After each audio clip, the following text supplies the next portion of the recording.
Same as it ever was. Same as it ever was.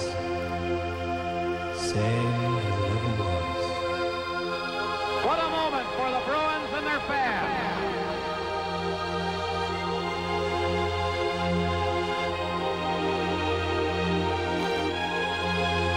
Man, there's nothing like this.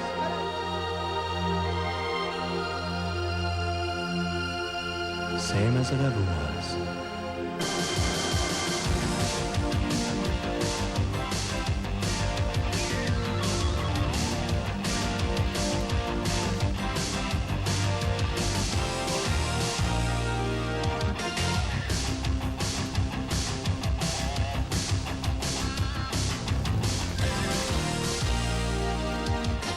Same as it ever was.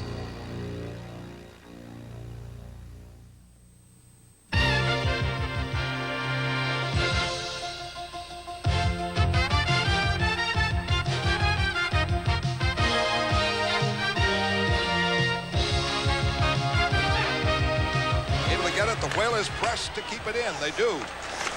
Pass goes in front. Big save. Oh, what a stop he made on Huda.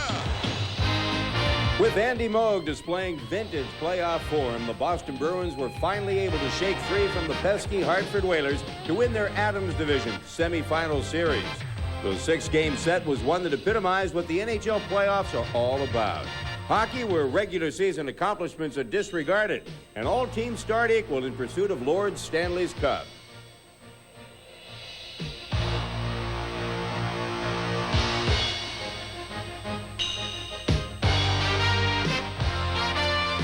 Now the Bees will look to stand the test of their arch rivals from St. Catherine Street, the Montreal Canadiens. These two teams share a long and storied history head-to-head, but then again, past history means nothing now.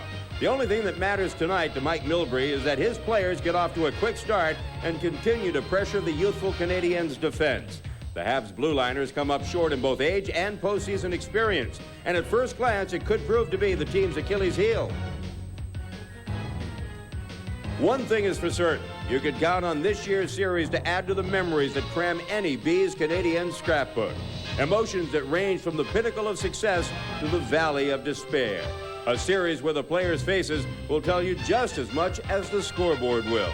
Up next, more memories for the ages. It's Game 1 of the Adams Division Finals. The Bruins and the Montreal Canadiens. And it's live on NESN.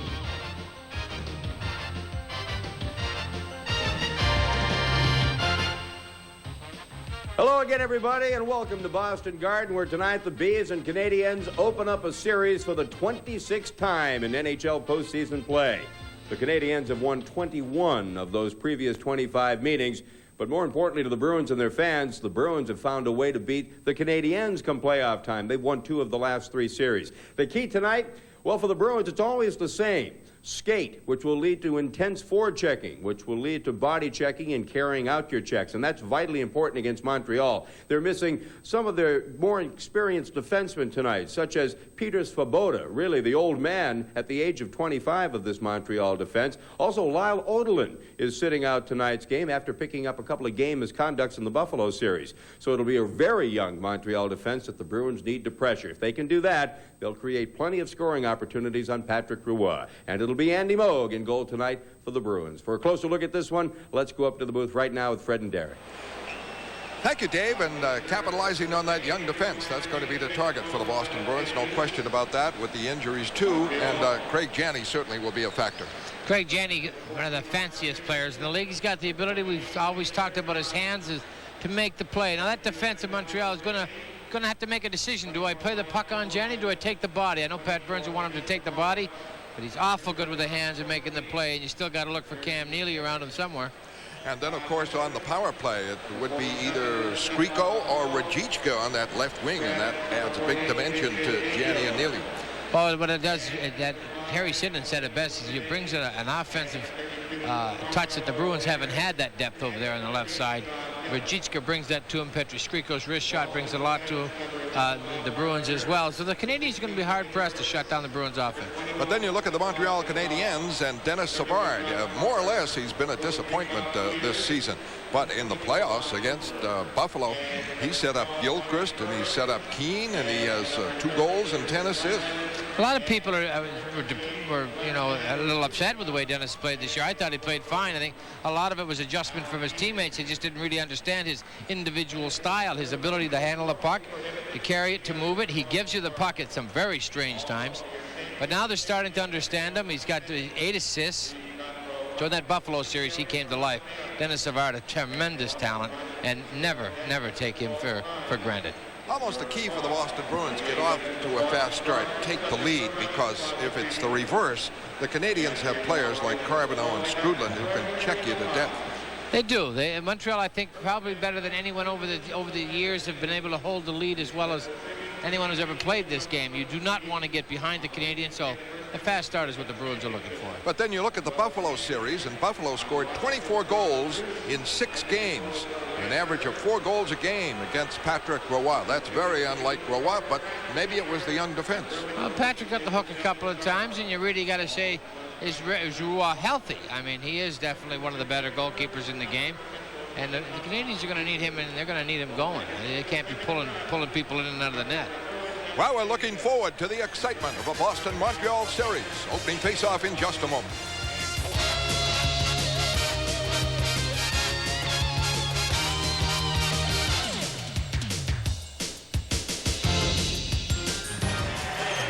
Hello again, everybody, and welcome back to Boston Garden. The teams have come out. A little bit later start tonight than we normally would get, but both clubs are ready. You know they're ready.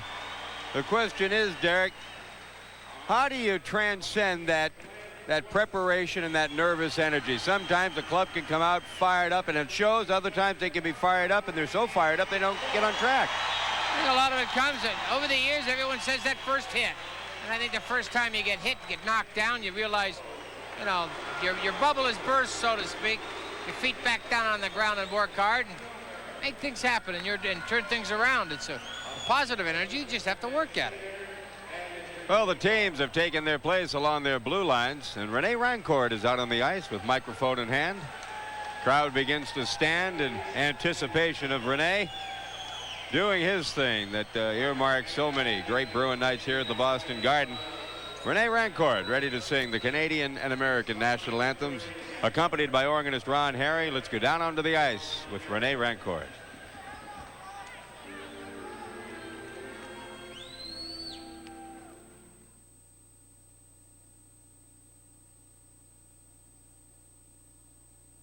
And a native land, true patriot love, in all thy sons' command.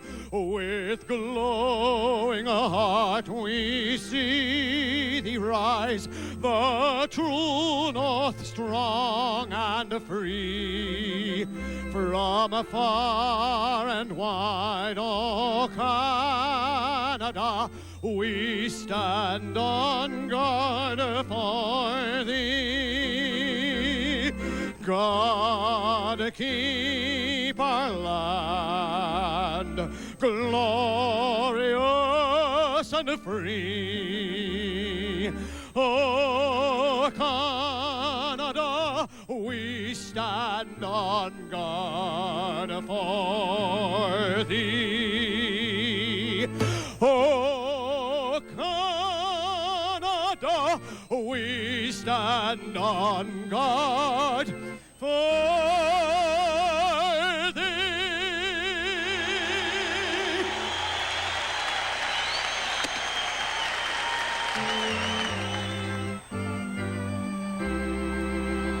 Oh, say, can you see by the dawn's early light what so proudly we hailed at the twilight's last gleaming, whose broad stripes and bright stars through the perilous fight o'er the ramparts we watched were so gallantly streaming, and the rockets red glare, the bombs bursting in air, gave proof through the night that our flag was still there. Oh, say does that star-spangled banner yet wave o'er the land of the free and the home of the brave? All right, Renee's pumped, and so is in this Garden crowd. Let's take a look at your officiating crew for tonight's game. Andy Van Helleman will be the referee tonight with Gordy Brossiker and Randy Mitten. There's Mitten handing the puck to Van Helleman. Backup for referee tonight, Ron Hogarth, who will work game number 2.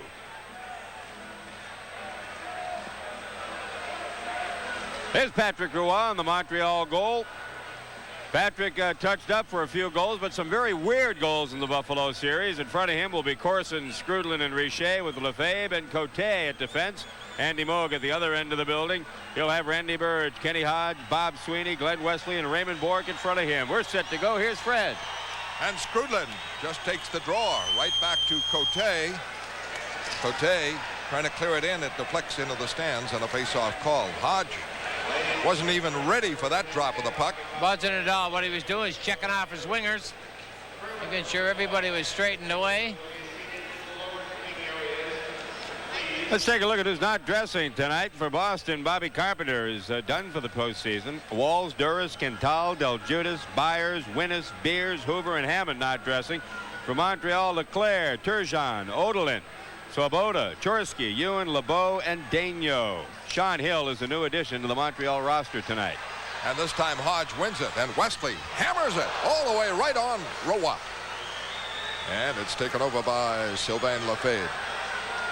He's on defense with Cote. Works it to center ice, blocked by Bork, batted in by Richer. Back for it, Wesley. And offside, the Montreal Canadiens. You know, at first glance, Montreal Canadian forwards, you see them curling coming out of their own end. Maybe leaving their defensemen to carry it a little bit. Keep an eye on that. I like the Montreal Canadiens when their defense doesn't handle it. Over the years, seems like for centuries that they just get the puck, bang, it's passed, it's moved to the partner and up and out. Extremely difficult to forecheck. It's a lot easier forechecking puck-carrying defensemen than it is puck-passing defensemen. Skrudlin and Hodge again in a battle for it on the faceoff. And the Canadiens, Richer rolls it in on the backhand.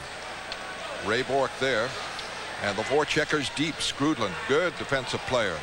The puck cleared, no icing called. Lefebvre with it. The Boston line is Hodge, Bob Sweeney, and Randy Burge. And this is Corson, the left winger, with Richer and Skrudlin. Into center ice. Bumped off the puck by Bob Sweeney on a good hit. And Burge starts it back, but can't connect with Bob Sweeney. Good check by Bobby Sweeney there. Had him lined up from about 15 feet away. Bob Sweeney gets by Courtnall, who's playing. Not expected to play. They said a hip pointer might keep him out. And he looked very, very fast. Montreal's done that for years. Puck kept in by Courtnall into the corner. Rolls it in front. Just missed. And back now for a shot by Desjardins. Deflected high over the net. Bruins started back. Don Sweeney looking for Rajicka, who's on with Janney and Neely. Doesn't work. McPhee rolls it in wide of Moog. Galley back. He's on defense with Don Sweeney. Galley forced to just clear it out. It bounces for Janney. Janney over the line. Holding. Still holding. Looking for Rajicka. He is broken up, and Desjardins clears all the way down to Moog. Neely starts back, catching the line change with Janney. Don Sweeney over the line. Don Sweeney, a shot deflected by Keane into the stands.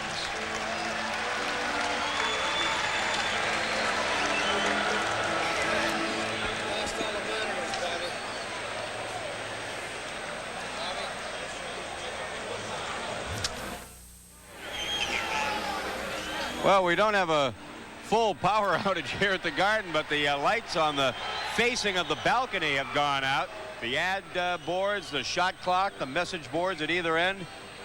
Oh, no. And I didn't pack a breakfast. Nah. Springtime in Boston. We have no monitor, and as Dave said, shot clock out at either end. Let's see what happens here. Here's Dennis Savard. He is on with Keane and Gilchrist behind the net. Moog checked on the play. Canadians get it free, and Christian now works it out. Up for Bork, 3-on-2. Bork gives it off on the left for Skriko. He's broken up. And Keane starts it out. Up for Gilchrist. 5 goals against Buffalo. Gilchrist, that's a year's supply for him. Keane, a good hit on Skriko. Now Bork with it over the line. Bork holding. Shot saved by Patrick Roy. The long rebound is out to Gilchrist. And Gilchrist rolls it in. Ray Bork winding up for Boston. Wesley over the line. Drops it in deep. And back for Desjardins. Desjardins starts it out. Gets it up in the center ice to Richer. A hard, low shot. Boy, he can drill them with the best in the league. And that from the blue line. And a save by Andy Moe. This copyrighted program is brought to you under pay cable TV rights granted by the Boston Bruins solely for the entertainment of our viewing audience. Any publication, rebroadcast, retransmission, or other use of the accounts and descriptions of this game without the written consent of the New England Sports Network and the Boston Bruins is prohibited. A very cautious start by both clubs, feeling each other out. Although they've seen each other now 10 times, including the exhibition season, there's still a little feeling out process to see what everybody's bringing to the building tonight. I don't think either team is bringing much confidence to the ice surface. I think they're both really waiting for something to happen. This is where you're in the Stanley Cup and you start getting on in one series and to the next one. The quality of the athlete comes out, and sometimes it's the lesser lights, the guys that you really don't expect, carries the parade. Roberge, he's a tough guy up from the minor leagues. He's at wing with Walter and with Castles, who's at center. Puck in the Boston zone. Bob Sweeney trying to get free. He's hit by Roberge. Wesley winding up. Looking for Nyland in the center ice, broken up by Schneider. Now to Hill. Sean Hill making his debut. He's out of Duluth, Minnesota. To Roberge. Around the boards, Marquardt trying to come out. Marquardt clears it out. Hill wraps it back in. Wesley now trying to move it up. All the way down to the Canadian zone. Back for it goes Cote. Cote snaps it out. Lazaro, he was a question mark, but he's out there now. A lead for Lazaro is missed, and the Canadians control it. Schneider works it to center ice, and it's Skrudland with it. Skrudland drops it over the line. The play is offside. 15:43 left here in the first period. No score. Now they started Rosie Ruzicka on the left side with Janney and Neely, but Vladimir is not quite yet in the condition to be going the kind of number of shifts that Janney and Neely will see tonight. Lazaro skated with the guys this morning, felt good, looked good during the pregame warm-up. And he'll spend most of the night out there. On the power play, you'll see Skriko more than likely on the left wing on the power play with Neely and Janney. There's Sean Hill. First game, definitely the first playoff game he's ever been in. 9th round pick in 1988 for the Montreal Canadiens. They're hurting on defense, but so far it doesn't show. Not enough pressure by Boston. The Bruins have to warm to the task. And Bruins are not sharp. They're not passing it crisply. They're hitting behind people. It's in their feet. Galley works it out, but Janney can't reach it. Now over the line, couldn't control it. Don Sweeney wraps it in. So far, no pressure on Roy. Neely trying to keep it in, can't. Galley at center ice. Makes the play up for Neely. Neely looking for Lazaro. That doesn't work. Desjardins has it. Desjardins is on with Dufresne. Check in deep. Neely gets it. Lazaro right in front. Don Sweeney saved. Best chance of the night. Don Sweeney directly in front on the pass from Lazaro. And Roy with the stop. Beautiful opportunity for Don Sweeney there. Russ Courtnall starts it out. Might be icing. Back goes Peterson, icing call. No score. First period at the Garden on NESN. Now Patrick Roy handled this offering from Don Sweeney, and then Carbonneau made a great play, Derek, to clear it out of the zone. The falling body swipes Sweeney's feet out from under him. He could have gotten his own rebound. Nice play by Lazaro. Quick pass. That one found the mark. Put it on the tape. One of the few times the Bruins have passed the puck to each other with some authority. Janney over to Skriko, but he's checked along the boards. Can't get it. Neely trying to help out. It's knocked in deep. And back foot Lefebvre. Babe can't clear it. Kept in. Skriko to Janney. To Bork. A shot. A save. The rebound knocked away by a Roy. Corson trying to clear it. And Bork goes on Richer, but Richer knocks it out. Peterson on Skrudland. It's deflected to Corson. And a shot here and a save on Richer. Tester and Andy Moe. Back comes Janney, picking up Rajicka. And they cut the wrong way. Rajicka didn't follow with him, and Corson breaks it back out. Gives it to Richer for a shot just wide. Richer getting his shots. That one missed. In the Boston zone, Janney digs it to Ray Bork. Bork, a good pass up for Janney. Janney over the line with Christian. And Rajicka. Christian turns, fires, blocked by Roy off the side of the net, and a face-off call. Well, the Canadiens are going to try to force Craig Janney to give up the puck quickly, not allow him to carry into the zone and look to make the play. As soon as he comes into the zone, he's getting a forward, and Derek, sometime a defenseman who also pressures him. Well, what you got to do, right here, we're going to get a chance to take a look at the Ray Bork shot. Here's the shot from the point. Neely trying to get to the rebound. He's picking himself up a few bodies. Corson jumps in front of Skriko there. Good defense. That's 2 rebounds Roy's given up. Yes, that's could be a reason why he coughed up some goals in the Buffalo series. It's a shot from the point, but when you're mentioning they're trying to get Janney to cough up the puck, they're not going to do, I don't believe, is going to give him the blue line. So he's going to have to make a play to a breaking winger. Back to Weimer for a shot blocked by Roy. The Bruins have 6 shots, the Canadiens 2. Pass up to Gilchrist. He's broken up by Weimer. Cleared away. And Schneider, checked in the play by Poulin, regains possession. Gilchrist is intercepted by Skriko, though. Now for Poulin. Poulin for Christian. Christian bearing in, fires. Save Roy. Seemed to hit him in the mask. Drive by Weimer. Off the side of the net, maybe the post. Just missed. Jim Weimer from the right point. And Schneider works it out. Bruins are up to 7 shots. Fred, I think that shot hit Roy on the side. I don't think he ever saw it. Indeed, Poulin trying to move it out. The Canadian Schneider keeps it in. Drive, great save. Keane scores on the rebound. Keane, a goal scorer in the series now, 2 against Buffalo, scores on the rebound of the Schneider shot. 1-0 Montreal. That happens so often in this game. You put great pressure. Goaltender comes up big for you down the other end of the building.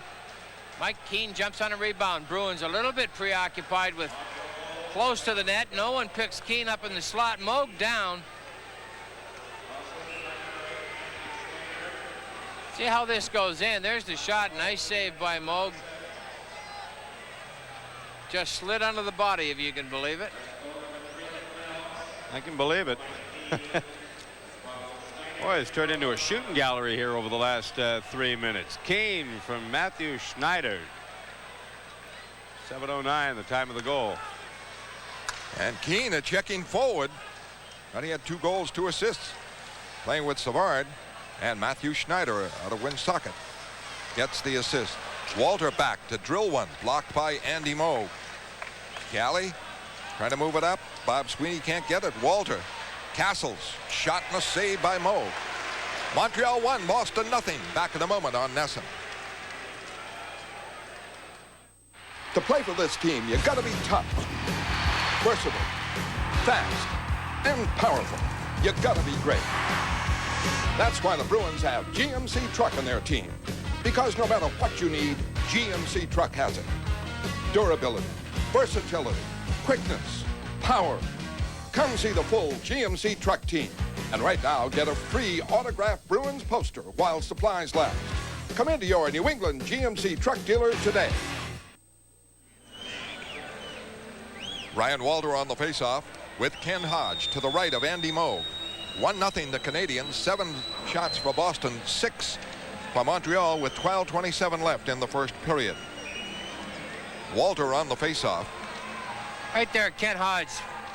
He's got to do a lot this series. This is where the Bruins, they need him going. He brings a whole another line to the offense. Desjardins, a shot just wide of Andy Moe. And the puck cleared out. Hustling for it, Burridge out of the net. Roy drives it up and out. Face-off call. Hey fans, be one of the first to show your playoff support to the Bruins by ordering the 1991 official Boston Bruins playoff t-shirt and sweat top. Available in medium, large, and extra large sizes, this playoff apparel comes in designs of either Ray Bourque, Andy Moe, Cam Neely, or Craig Janney.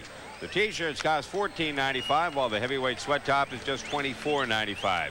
So order yours today by calling 1-800-5-BRUINS. All orders will be shipped within 5 business days.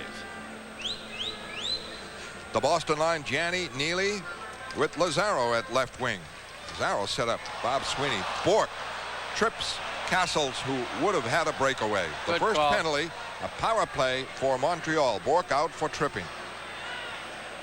Boy, this good move by Ray Bourque. I tell you, Castles was gone. It is 1-0 Montreal over Boston. Back in a moment on NESN.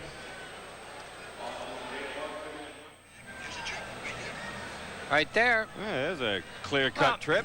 What you're going to do is say, hopefully for 2 minutes, we can force the Canadians around the perimeter, mishandle the puck, maybe some good forechecking, and eliminate them getting shots on our net. For and that's what you say to yourself, because when you turn around to Tripper Castles, he was gone. That was a clear-cut penalty shot type breakaway. So let's see if the logic works. And the Canadians use 4 forwards. Poulin gets the draw. And the Bruins able to clear it. Galley hammered it down.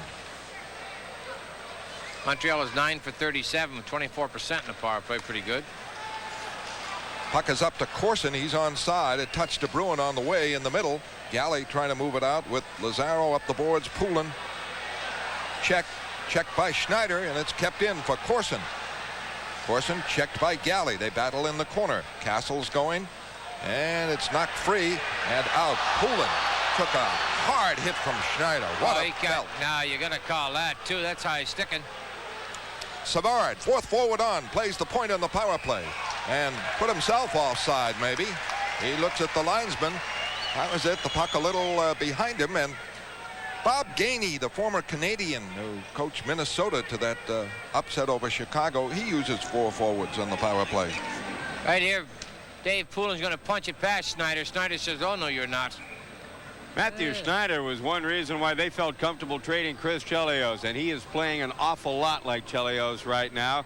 Got that mean streak in him. He doesn't hesitate to jump up into the offensive play, and he's having a tremendous postseason. Good hockey player. He's going to have a tremendous career.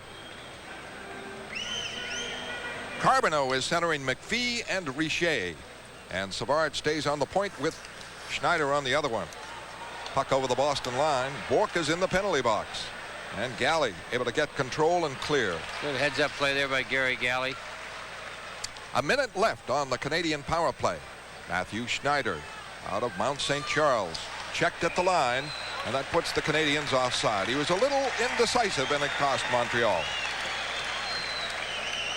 Last year in the Adams Division Finals, the Bruins did not give up a single power play goal to the Canadiens, and the way Montreal has been showing a propensity to score in this year's playoff series, it'll be vitally important for the Bruins to kill penalties. I don't think, first of all, anyone in the Bruins dressing room looks at that as something that they want, that is in their favor. I mean, what you have to do is every penalty is fresh. It's different. You go with that approach. Montreal is going to work on their power play coming into the playoffs, and now it's starting to click for them, so they got to be pretty happy with it. Richer checked by Christian, but the puck is back to Savard. Savard tees it up. It is blocked by Marquardt. Goes to Schneider. Schneider's pass across for Savard. He's broken up by Marquardt. Marquardt breaks center ice, Bruins would like to capitalize on that fourth forward on there. Well, it's driven in deep and deflects back out on the line. McPhee pushes down Galley and a linesman. 20 seconds left on the Canadian power play. Schneider cleared it in, hoping they'll get there, but it took a nice hop for Don Sweeney, and it's icing it. The backboard just killed it there. Right. Matthew Schneider's got to realize this is not the Montreal Forum he's shooting the puck into. Hit the glass, the soft boards here, and if you just don't catch that glass right, it just dies. It just lies right down on you. So far, the Canadiens are carrying the physical play to the Bruins, carrying out their checks nicely. It has not been an overly physical first half of the first period, but what body contact there has been, for the most part, has been initiated by Montreal. Boston had it going for him the early shift, the check by Sweeney on Corson, and 2-3 line rushes after that. They were doing it well, and then they had the shots. Boom, that goal, and Boston is going to stat back a little bit. Is not hitting as much, getting a little cozier. Bob Sweeney and Burridge out there, down to 10 seconds now on the Canadian power play. They haven't had a shot on the power play. In the center ice, it goes to Skrudlin. Flipped it in. Back is Galley. Galley slides it up to Bob Sweeney, and a breakout by Boston. 2-on-1 if they can capitalize on it. And Bourque and Burridge got all confused trying to move over the blue line. Bourque coming out of the penalty box. Could have been a 2-on-1 if things worked quite properly for Boston. Corson is checked. Bob Sweeney battling to keep it in. Burridge gets it for Nyland. Nyland, a shot high, and Roy the save. 8th shot by the Bruins. And back comes Richer trying to go right in. Gets it over to Skrudlin. He's knocked off the puck. Bob Sweeney wheels it around the boards. 1-0 Montreal. Up in the center ice. Nyland can't connect with it. Bob Sweeney keeps it away from Savard. Drops it in the Montreal zone. Back foot Lefebvre. Lefebvre is checked. Lazaro keeps it in. Nyland trying to get control on the other side. He ran into Lefebvre a moment ago. Lazaro, Janney, and Nyland the line. Puck kept in by Bourque. High shot saved by Roy. A lot of the shots have been high. Lazaro trying to make the play near the net. Lazaro pokes it near the net. It rolls away for the Canadiens, and they break it out. In the center ice, Keane, who has scored the goal. Long shot in on Andy Moe. Around Bourque to Janney. Janney to Peterson. Worked at center ice. Fired it in. Neely heads in. Roy knocks it away. Around the boards, Bourque, right point, able to keep it in with a good play. In for Janney. Janney can't set up Don Sweeney breaking for the net. Canadians intercept, and puck is cleared out now by Sean Hill, a rookie defenseman. Never played in the Stanley Cups. Janney works it right through the defense, over the line. In on the left for Skriko. His shot is blocked by Schneider. Never reached the net. I think Petrie was trying to feed Cam Neely coming down through the slot, although Neely was covered pretty well. Galley clears it in. Back for it, Schneider. 8 minutes left in the first period. Boston 9 shots, Canadiens 7. The Canadiens lead. Courtnall gets it to McPhee. McPhee over the line, trying to bear in a backhander and a save. And the rebound is picked off by Don Sweeney for Poulin. Poulin coming hard over the line. Knocks it across on the left. Skriko can't get it. What for in the corner? Poulin. Skriko, they move it in deep. And back for it, Dufresne. Galley presses in. A shot by Christian, blocked. And Carbonneau fires it out for Courtnall. Courtnall, a flip up for Desjardins. A shot deflected in, poked away by Moog. And Christian winding up with Poulin. 1-0 Montreal. A lead for Don Sweeney too far ahead of him, and Boston changes up. 7:10 left first period. Skriko kept it in. Back for Wesley. Wrist shot. Saved by Patrick Roy. That's number 10. And Dufresne pops it in. Blocked by Moog. And it is 1-0 Montreal. First period on NESN.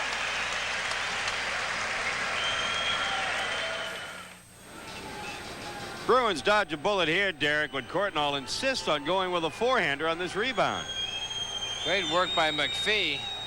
I don't think he thought it was going to come out that quickly. I really thought he would have Might have had a little more time with it. It was got kind of handcuffed with it, Dave. Never made it cleanly. Cote a shot blocked by Weimer. Sends Marquardt away. Drives it in the Canadian zone. Cote back for it. Cote with Lefebvre. Gets it off to Lefebvre. Lefebvre up for Castles.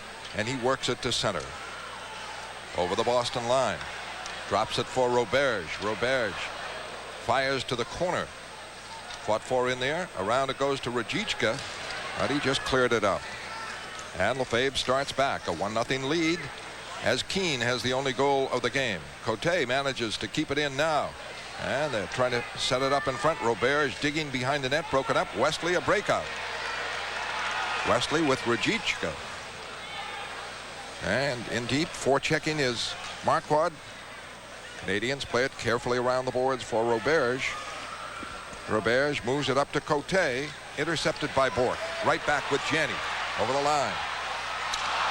Well, he dropped it for Janney, but not a good pass. Nowhere near Janney. Good back checking by Neely to break up court and all. Pearson. Peterson now to Neely. Neely over the line, puts it in front. Couldn't get the shot away. Lost control. Bourque keeps it in. Neely puts it in front. Intercepted by the Canadians' Matthew Schneider. McPhee works it out. Carbonneau. Carbonneau taken down. Broken up by the back checking of Janney. Can't set up Neely. Knocked back in by Carbonneau. Wrapped around by Moog for Lazaro. A long clear out. Can't connect with Neely. 5:20 left in the first period. Keane, the only goal of the game. A rebound of a Schneider shot. And the Canadians with that lead 1-0. Ray Bourque winding up at the Boston end. Bourque for Lazaro. Now for Bourque. Bourque in the center ice. Just coming on the ice. Nyland has it over the line. Nyland going deep on Desjardins. Trying to put it in front. Nobody there. Now Burridge moves to the boards. Gets it back for Galley. A shot. And Roy hangs on. Dave Shea, NHL update. All right, Fred, only one other game being played tonight. That's the other Wales Conference Division final, the Patrick final between Pittsburgh and Washington down at the Civic Center in Pittsburgh. Don Beaupre in goal for the Capitals. Frank Pietrangelo going tonight for the Penguins with Tommy Barrasso still hung up with an injury, and there's no score in the first period. This Stanley Cup update has been brought to you by Budweiser. They're thrilled the way Frank Pietrangelo is playing in Pittsburgh. He keeps that up, they're going to be dangerous. And the faceoff coming up in the Boston zone. Bob Sweeney at center, Nyland on the right, Burridge on the left with Galley and Don Sweeney. 4:49 left in the first period. Skrudland and Bob Sweeney. Dave Christian, 4 goals against Hartford. And some key ones along the way.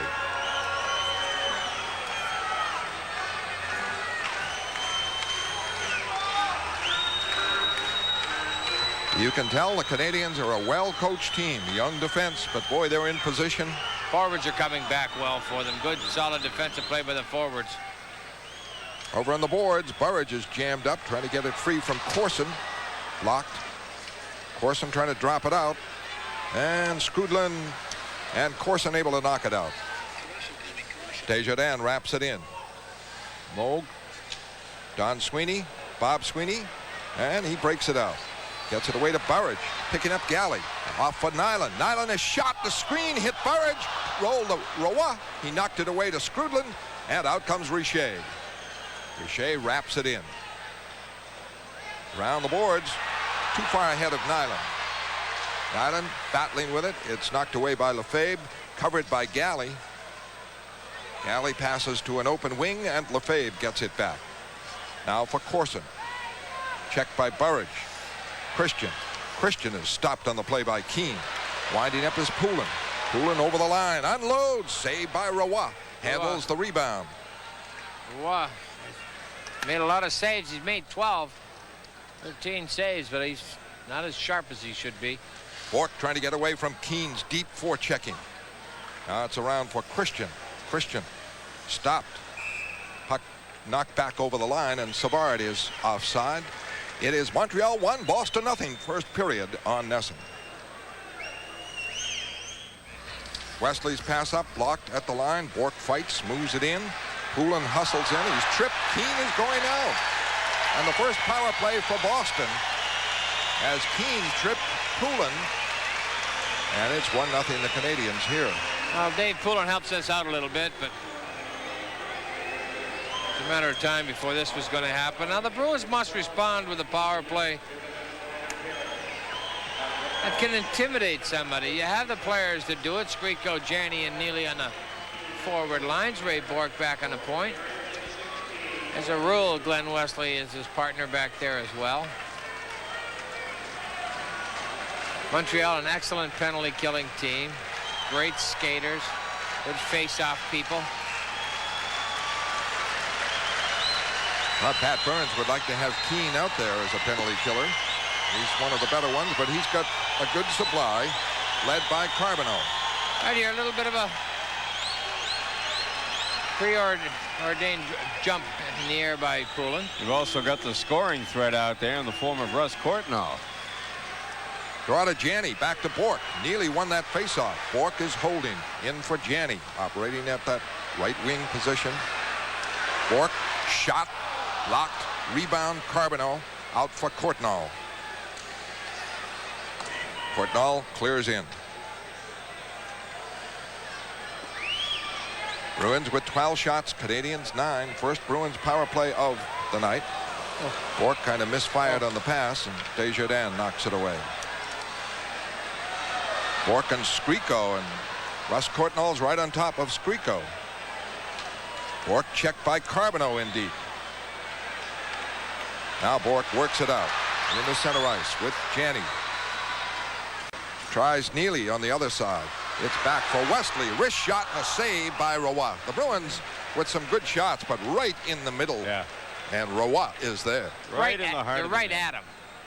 You know, they're at the knees, they're at the chest. He bobbled that one as well. Patrick Roy, arguably one of the better goaltenders in the world. Did not play well in the Buffalo series. Gave up some goals that were questionable. Whether he's healthy or not. See, now Patrick Roy does not let those jerk loose. They don't bubble loose like that. When he starts bubbling up, rebounds, get on him. I mean, you got to start shooting him. Dave Christian fired one that hit him in the face. He was down before he shot the puck. Yeah. So, and that tells me he's going down early. Nyland fired one up high on the blocker that he was on the way down when it hit him. Oh, I'm just taking a look now. Patrick Roy. Bruins shots have kept him on his feet most of the time. But he wants to go down. Neely won the last faceoff. This one bounces back for Bourque again, so give him a win for Wesley in deep. Wesley is way in. Bourque the lone point man right now. Wesley now moves to the right side. Janney looking for Bourque on the left side. Doesn't work. Back to Wesley. Up for Skriko. Bruins try to vary it, putting Bourque over there. Here's Neely, a quick touch. And not hard enough. And Roy able to make the save as the Bruins get their chances here. They've had 3 shots on the power play. 38 seconds left on their power play. They trail 1-0. Bourque playing the left side. Around the boards for Neely. Neely now for Skriko, for Wesley. Shot chopped by Skriko, but stayed wide. Around the boards, Wesley. Good play, right point to keep it in. Now to Janney. Janney closing. He's looking for Bourque moving up, but Bourque is covered. Now he works it closer. Shoots. Saved by Patrick Roy. Great bid by Janney. Plenty of action there now as Neely moves into the fray. Yeah, I think Cam wanted Shane Corson, who put a pretty good hammer on Petri Skriko. Skriko thought that puck was still loose and figured he'd take a jab at it right on the goal line. And well, Corson I tell gave you, him a chop. Neely is hot. Shane Corson is going to be a long series. I mean, the blood is boiling just below insanity level here. Just waiting for something to erupt. Everybody gaining their composure. Boston with about 5 shots on the power play. A good one. 13 seconds left on the power play. But they haven't dented Patrick Roy. 1:30 left in the first period. Nice handling of the puck. Now watch Roy. He does not know where this puck is. Thinks he's got it. No, I don't. There it is. Okay, I think I got it now. There it. Neely going in to protect Skriko. But here when Neely finds himself in the slot, Skriko working down low. Quick play to Neely. He takes a little off it to make sure he gets it where he wants it. Nice save by Roy. I pointed out Corson as the culprit. It was Desjardins who put the hammer down on Skriko. Yeah, Corson was the one that ended up with Neely with the glove in the face. Ruzicka on the draw. Knocked it in the air, and Courtnall skates it out. His shot deflected into the stands by Galley.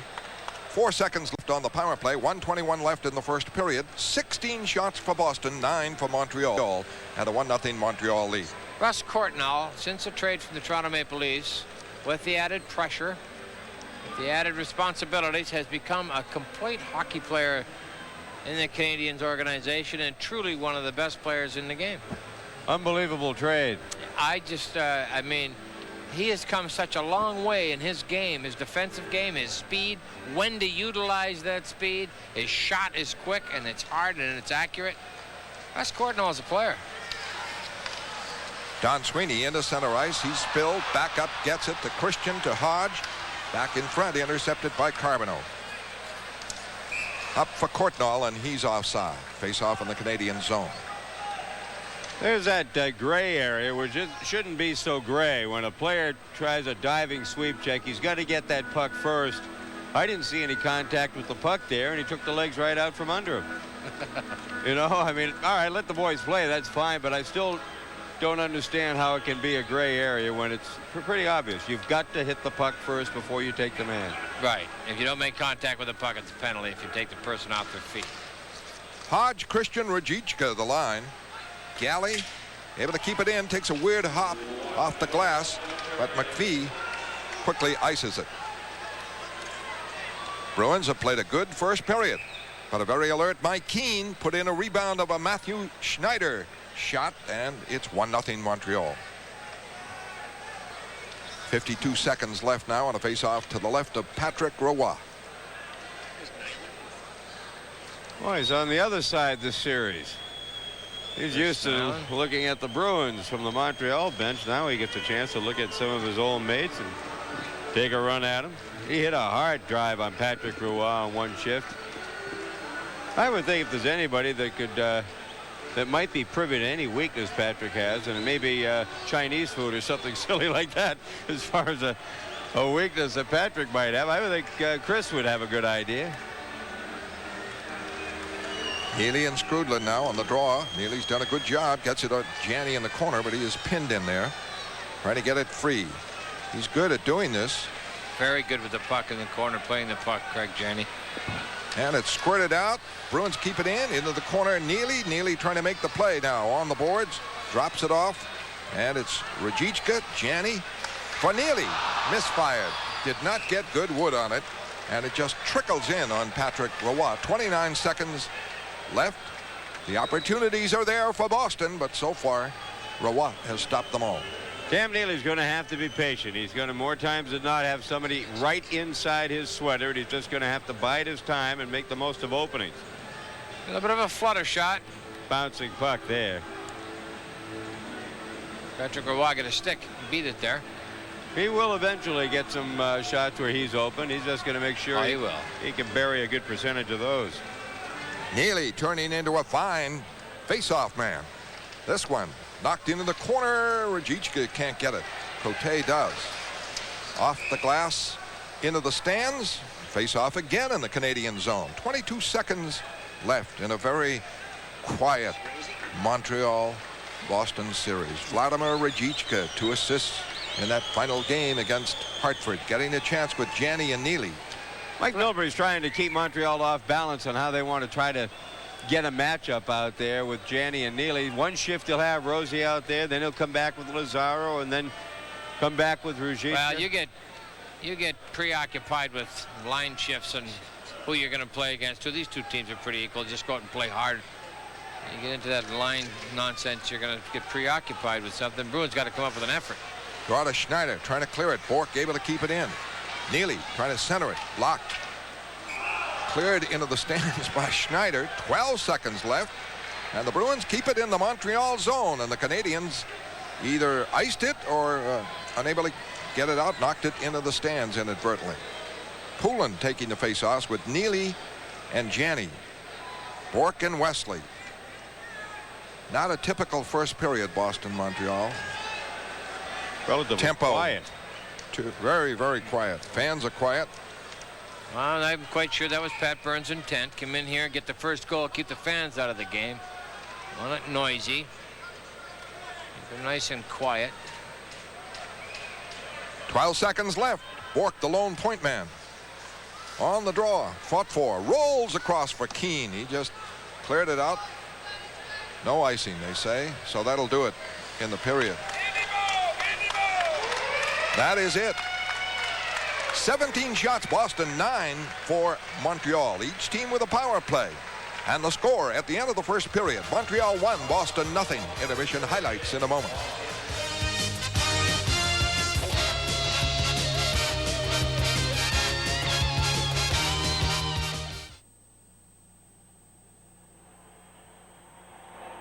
Boy, oh boy, will you take a look at this? Way to go, Reg! Let me see. Hey, guys, look at what Reg has got. And not bad, eh? It comes with a free 1990 Bruins highlight video featuring yours truly. Yeah, I heard you can also win things. Like what? Like game tickets and trips. And you get a discount at the pro shop. Now, take it easy, guys. You'll get to see it. Hey, it's a real Bruins MasterCard? Yeah, go to anywhere in the world. Okay, guys. To apply, call 1-800-432-GOAL. I want to see it. Until we get some room.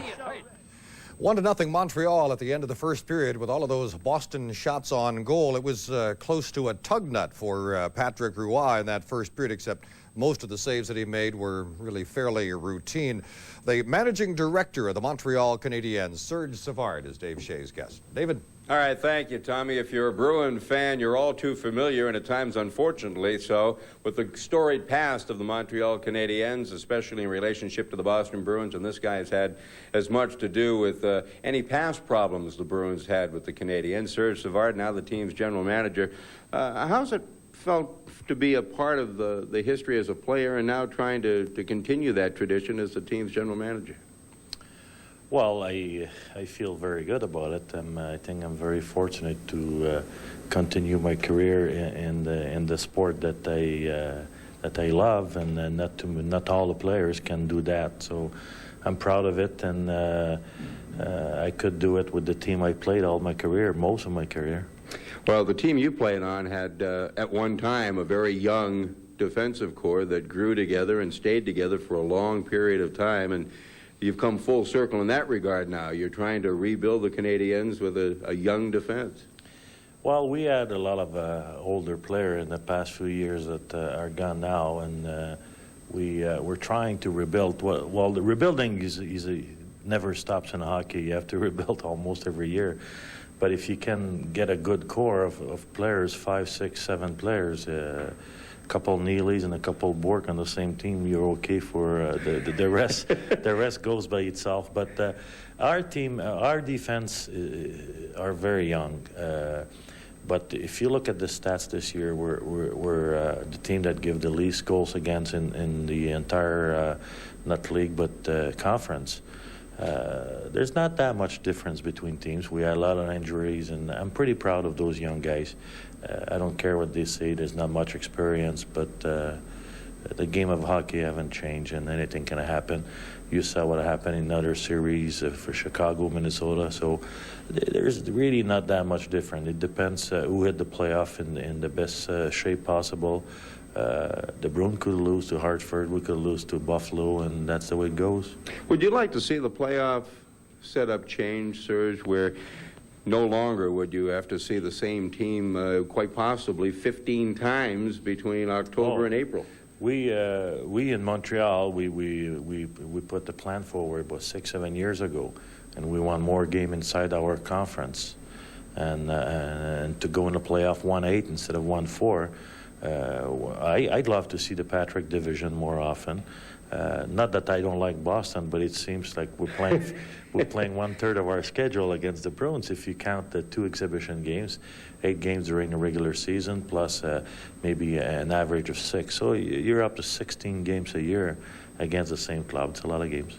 Yeah, and I don't know if the guys can stand looking at each other that much. I think 8 games is a bit of a stretch during the season. Yeah, but you know, it's very hard to get this thing going. We might in the future, but a lot of teams likes to play. Like, take a look at Minnesota, for example, or St. Louis. Chicago is the best draw.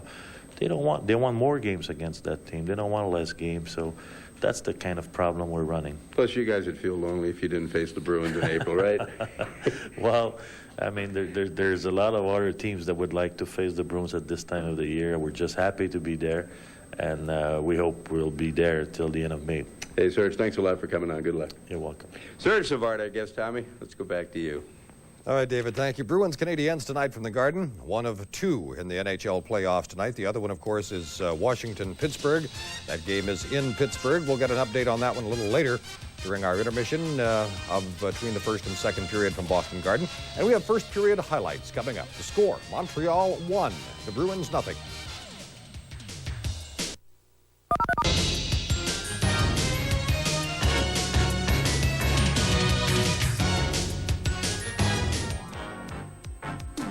Boys of summer are back, and you can see the stars of tomorrow today on NESN with live coverage of Pawtucket Red Sox baseball on Thursday, April the 18th. Tune in for our first visit of the year to McCoy Stadium as the Paw Sox take on the Rochester Red Wings in their home opener at Pawtucket. It's AAA baseball at its best when new manager Butch Hobson and the rest of the Paw Sox make their first home appearance of the year. That'll be Thursday, April the 18th at 6 p.m. live on NESN. It wouldn't seem like spring if the Boston Bruins and Montreal Canadiens didn't renew their rivalry in the postseason. And NESN's got your ticket to all the action as these two longtime rivals face off again in this year's Adams Division Finals. Thrilling late-game heroics and outstanding play and goal marked last year's playoff get-together, and you can count on more of the same again in '91. NESN has all the action of Game 2 of the Adams Division Finals, Friday night live at 7:30.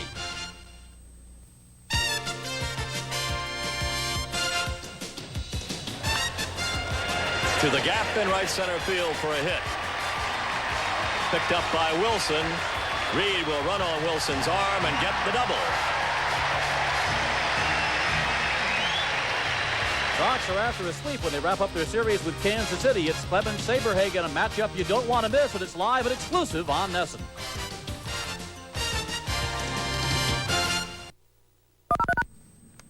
So we're at the end of the first period, Game 1 of the Adams Division Championship Series. The score, the Montreal Canadiens 1 and the Boston Bruins 0. This is to hockey what the Sox and Yankees have been in the past in baseball, and of course you know it will be again as well. Tough guy to beat in the Montreal goal, Patrick Roy. Andy Moog for the Bruins, outstanding late in the Hartford series. Start of the game, the Bruins weren't connecting on their pass work. An exception here does turn into a bid on Roy, who, what else, makes the stop. Bruins were getting the chances, but guess who scores first? Schneider keeps it in. Drive, great save. Keane scores on the rebound. Keane's third of the postseason. Montreal is up 1. Boston power play, an interference call on Keane, but nada for the Bruins with the extra man. Lone goal of the game so far, Keane at 7:09, his third of the playoffs. Schneider, the assist, 1-0 Montreal. It is the first round in the Norris and the Smythe division tomorrow night. The St. Louis Blues survived a Detroit upset bid in the Norris division and will face the Minnesota North Stars, who pulled the surprise of the first round when they knocked off the Chicago Blackhawks. It'll be Edmonton, L.A. How is that for a match starting tomorrow night in the Smythe division? Game 1 of the Patrick. Caps and Penguins in Pittsburgh tonight, and the Penguins are up 1-0. Larry Murphy, a former Capital, fires one along the ice. It goes off Rod Langway's stick. This is on a power play for Pittsburgh, and it comes at 17:45 late in the first period. Pittsburgh is a 1-0 leader over the Washington Caps at the end of 1. We have a Red Sox resurgence underway of sorts at Fenway of late. Bob Kurtz has highlights of another Red Sox win out at the Ball Yard this afternoon when we return at the Garden at the end of 1. Montreal leads the Bruins 1-0.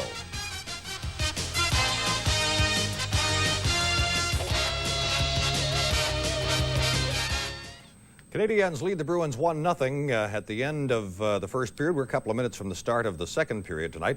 At Fenway this afternoon, the Red Sox put up another win over the Kansas City Royals. They knocked another couple out of the yard, too. Ball game was here on NESN. Bob Kurtz has it for you now in capsule form. The Cold, dark, and dreary afternoon at the old ball yard as left-hander Tom Bolton, making his first start of the year for the Red Sox, gets nicked for a run here in the first inning.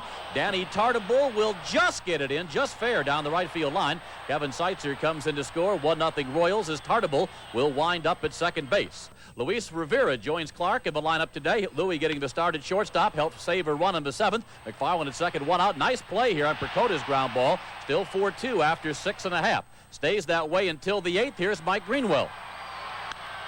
Well hit toward the triangle and bullpen, and it is out of here for a home run. Number 1 on the year for the Gators. Sox would pick up another run, and they beat the Royals 6-2 at Fenway Park. Sox and Royals in another 1 o'clocker at Fenway tomorrow afternoon. You can catch that game with Ned Martin and Jerry Remy here on NESN.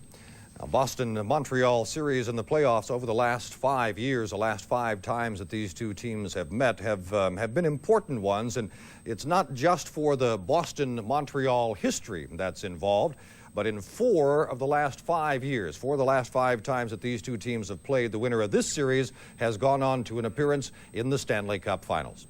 Second period now. Fred and Dave and Derek. Welcome back to Boston Garden. Thank you, Tommy. And both clubs ready to go. Canadiens at the top of your screen and the Bruins at the bottom. Bees have to pick up the pace a little bit here. I don't know why. You know, you sit here and you talk about shots on goal sometimes. If they're an indication of the play, if that's the case, the Bruins have vastly outplayed the Canadiens. Where those shots are coming from, Turk, Yeah. and I think they're all on the perimeter. I can't, if the Bruins haven't pounced on a rebound and thrown a rebound back on Roy yet.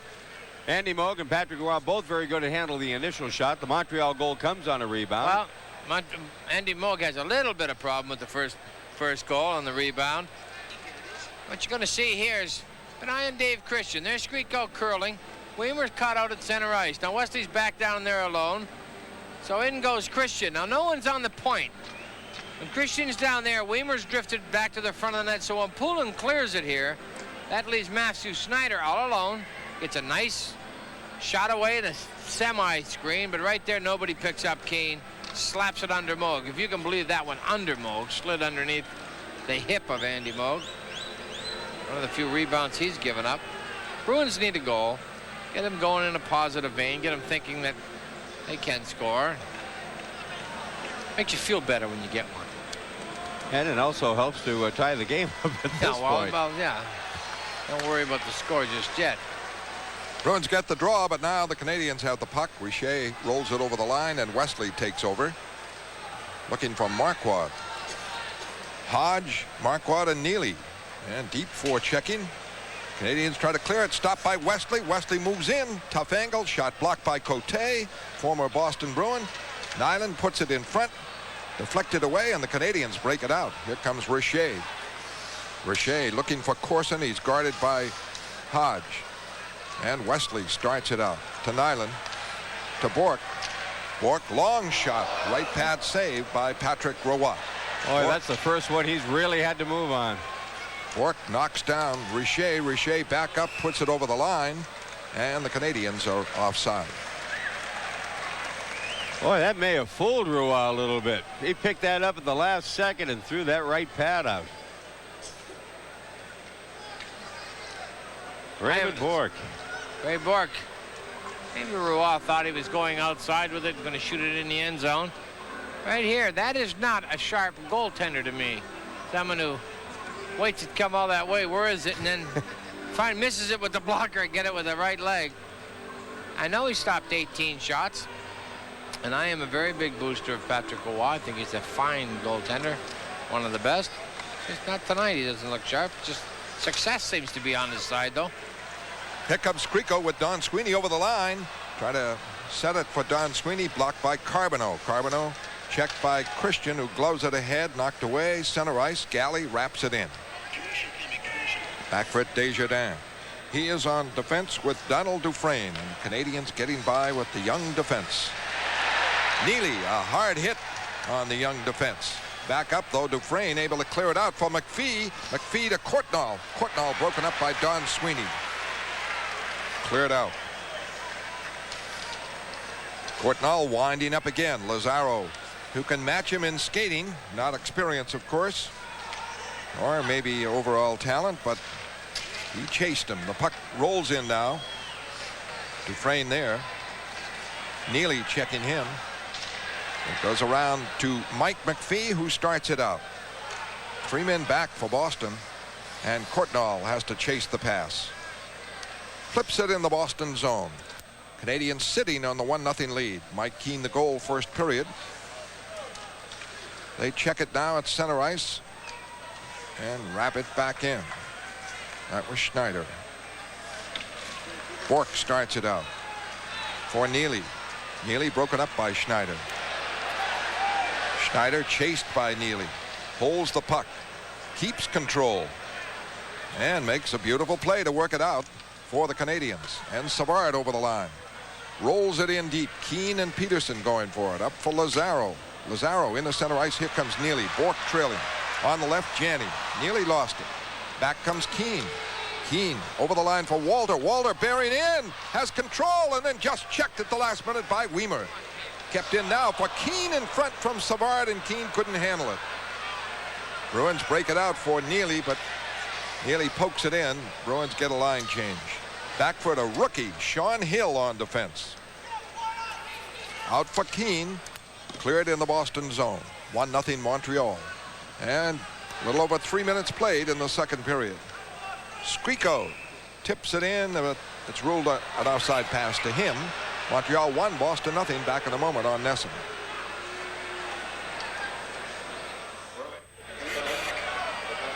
.16:51 left in the second period. 1-0 Montreal. Mike Keane the goal. Assist by Matthew Schneider. That's it in the first period. And a very mild-mannered game. Not much hitting. Not a typical Boston-Montreal opening night for a Stanley Cup series.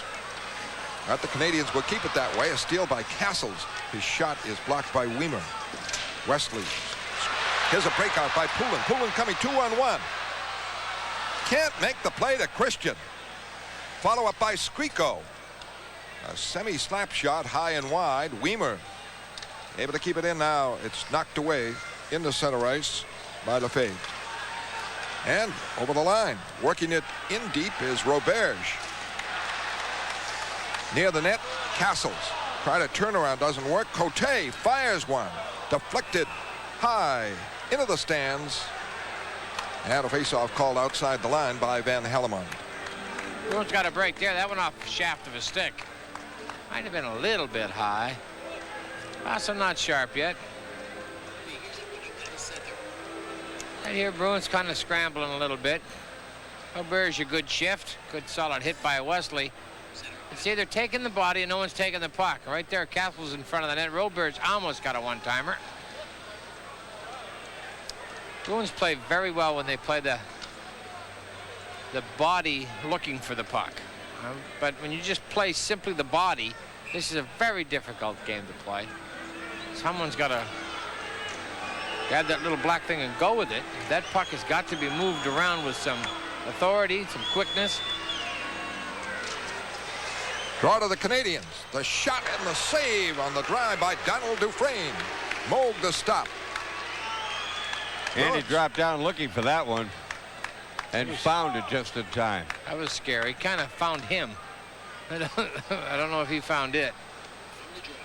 Nice draw by Skrudlin, but it's rolling. Now, it's a goaltender. It's a 6'5" pick him. Where's it going? And he gets it. Now Pat Burns puts out two other defensemen. He has Lefebvre there with Hill, the rookie. Bruins need to crank it up.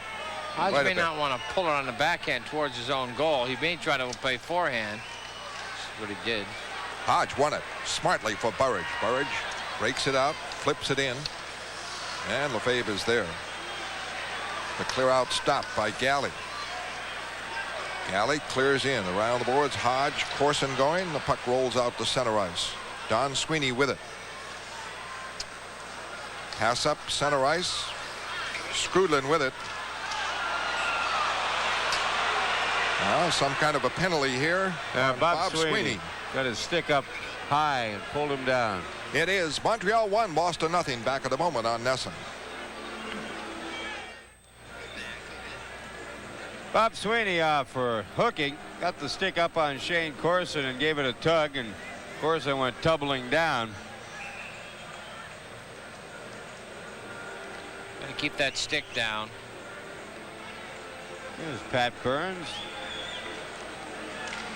For the Canadiens, they had no shots in their first power play. The Bruins had a good one, but here's Savard. Right in for Courtnall. Courtnall, a shot. Saved by Andy Moog as he had time after fumbling the puck to get control and fire it away. Bruins failed to clear. Now Lazaro. He's intercepted by Castles. Now Poulin gets it and clears. Well, there's 2 breaks in a row for Boston. A bouncing puck. They try to set up some kind of offensive opportunity. When in doubt, get it out. Make sure. Canadiens break. It's Savard, the point man. Rolls it in. Galley on it. Off the boards, but not out. Schneider at the right point. Drills it wide. Oh, what a marvelous shot, except it was off the net. And the puck cleared out by Lazaro. Schneider had plenty on that. Back comes Savard again, looking for Courtnall. Icing, says Moog. He's right. Hey fans, now you can remember those Stanley Cup days of yesteryear by ordering the Boston Bruins Alumni Team Championship poster.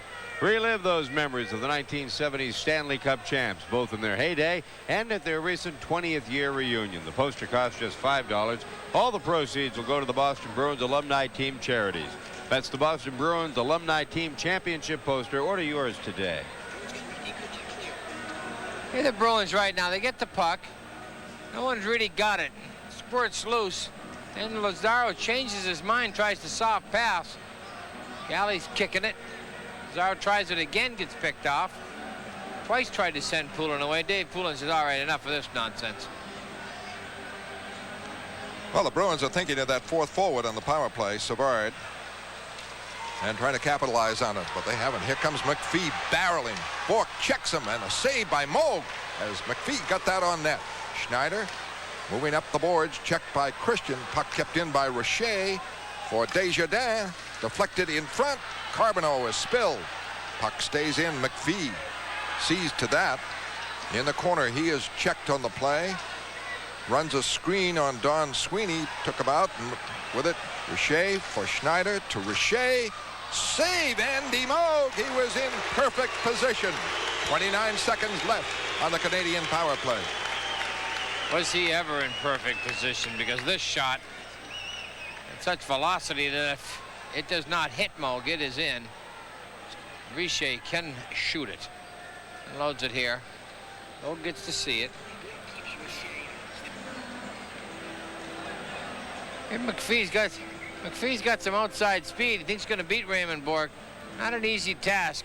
Gray does not commit the body till the very last second, but back checking by Don Sweeney keeps Stéphane Richer out of a little poke for a goal. Carbonneau on the draw. Poulin wins it. Around the boards, Christian. Ooh, he is rattled. There is a penalty coming up as he was hit by Schneider. A charging call into the boards. He rattled Christian, who had his back to him.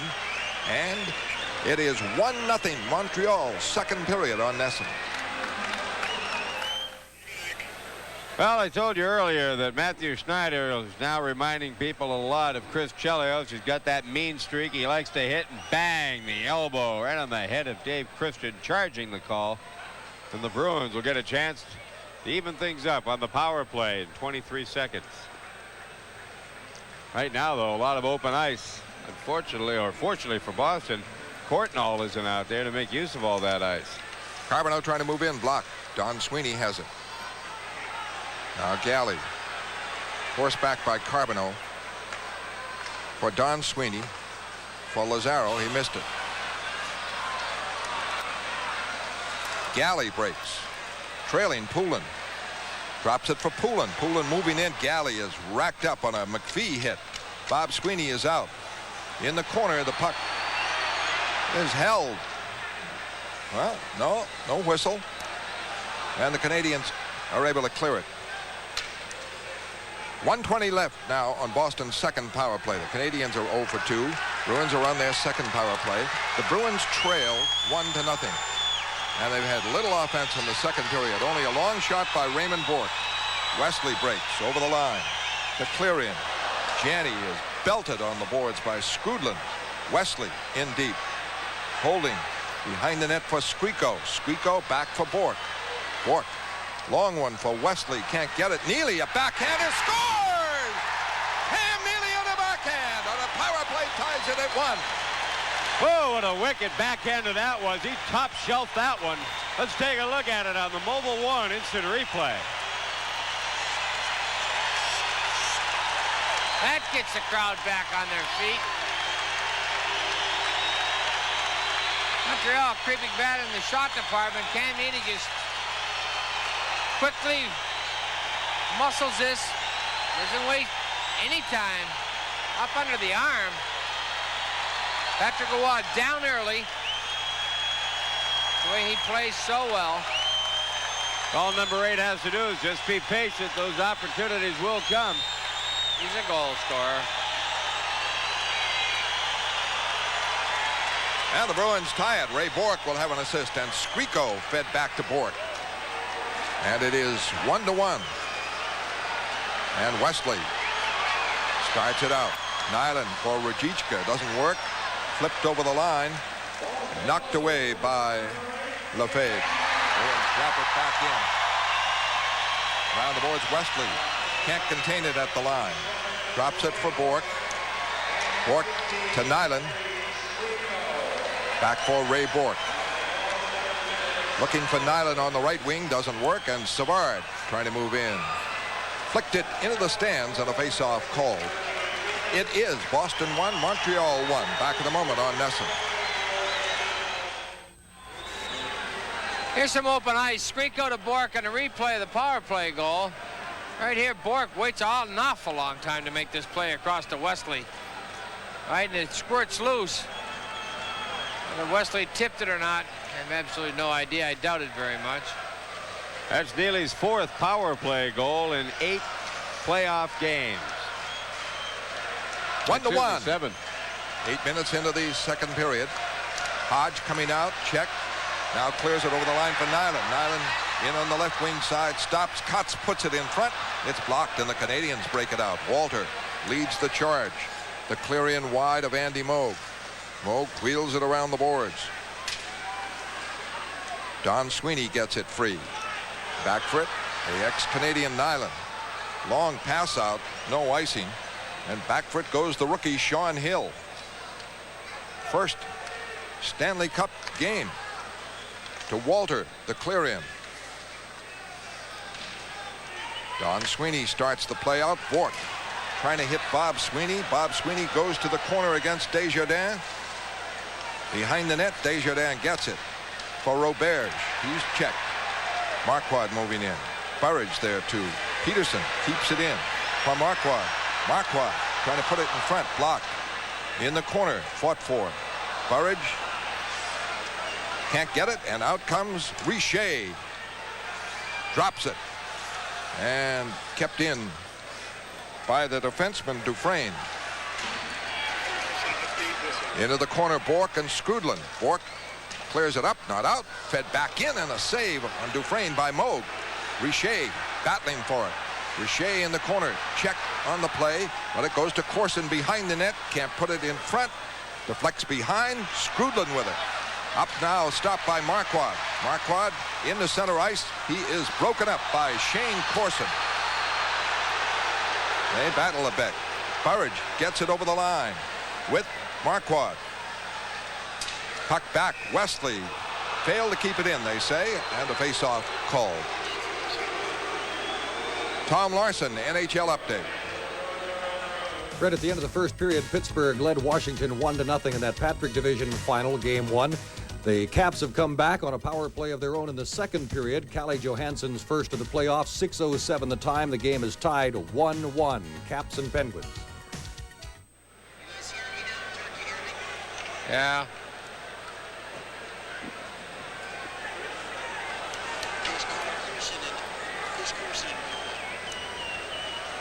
There's Marquard and Corson right here at center ice. A little high sticking.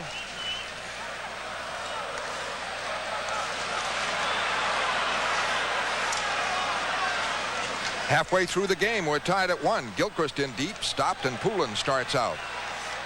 A flip up for Wesley. Center ice. Deflects it in near Roy. And Skriko hustles in the corner. Gets it. Lost it, and then the backhander is wide. Poulin fighting for it. Into the corner for Skriko on the opposite side. Skriko broken up by Savard. Savard wheels it out. Center ice. Broken up by Skriko on a poke check. And back comes Poulin. Up for Skriko, an offside pass. It is Boston 1, Montreal 1. Back in a moment on NESN. Raymond Bourque hitting a milestone, 100 playoff points on the assist. And the goal by Cam Neely. And the draw is back. Lefebvre, or Schneider rather, drives it in around the boards. He assisted on Keane's goal. Neely, power play, tied it for Boston here in the second. On the boards, Courtnall digs it free, fires high and wide. There's McPhee checking, and a clear out by Weimer, maybe icing. No icing. And a hit by Poulin in deep as he checked the man. Christian moves in looking for it. It was Hill, the rookie. Into the corner. Poulin going for it. Van Hellemond falls down well away from the play. Back up. He's looking at it now. Poulin digging in the corner, trying to put it in front. Schneider intercepts. McPhee clears it out. Bruins check the play. Wesley trying to get away from Courtnall, who's hooked down by Weimer. Wesley moves it up, clears it in. 8:35 left, second period. The Boston goal by Neely from Skriko and Bourque on a power play. The Bruins 1 for 2 in the power play. The Canadiens 0 for 2. And McPhee fires in. Around the boards. It is kept in by Skrudland. Neely gets it free. Neely starts back. Center ice, left wing, over the line, going deep, on Desjardins. Lost it behind the net. Lazaro hustles in, scraps for it, falls down. A battle for it deep. Neely trying to get it, and it is cleared up and out now by Skrudland. Corson prevents icing. Galley and Corson. Now to Skrudland. Neely breaks that up, trying to come out. He's ridden off, held off. And Corson has it. Loses to Galley. Galley checked on the boards. Galley down. And they're poking away at him. Finally a whistle. It is Boston 1, Montreal 1. Back in a moment on NESN.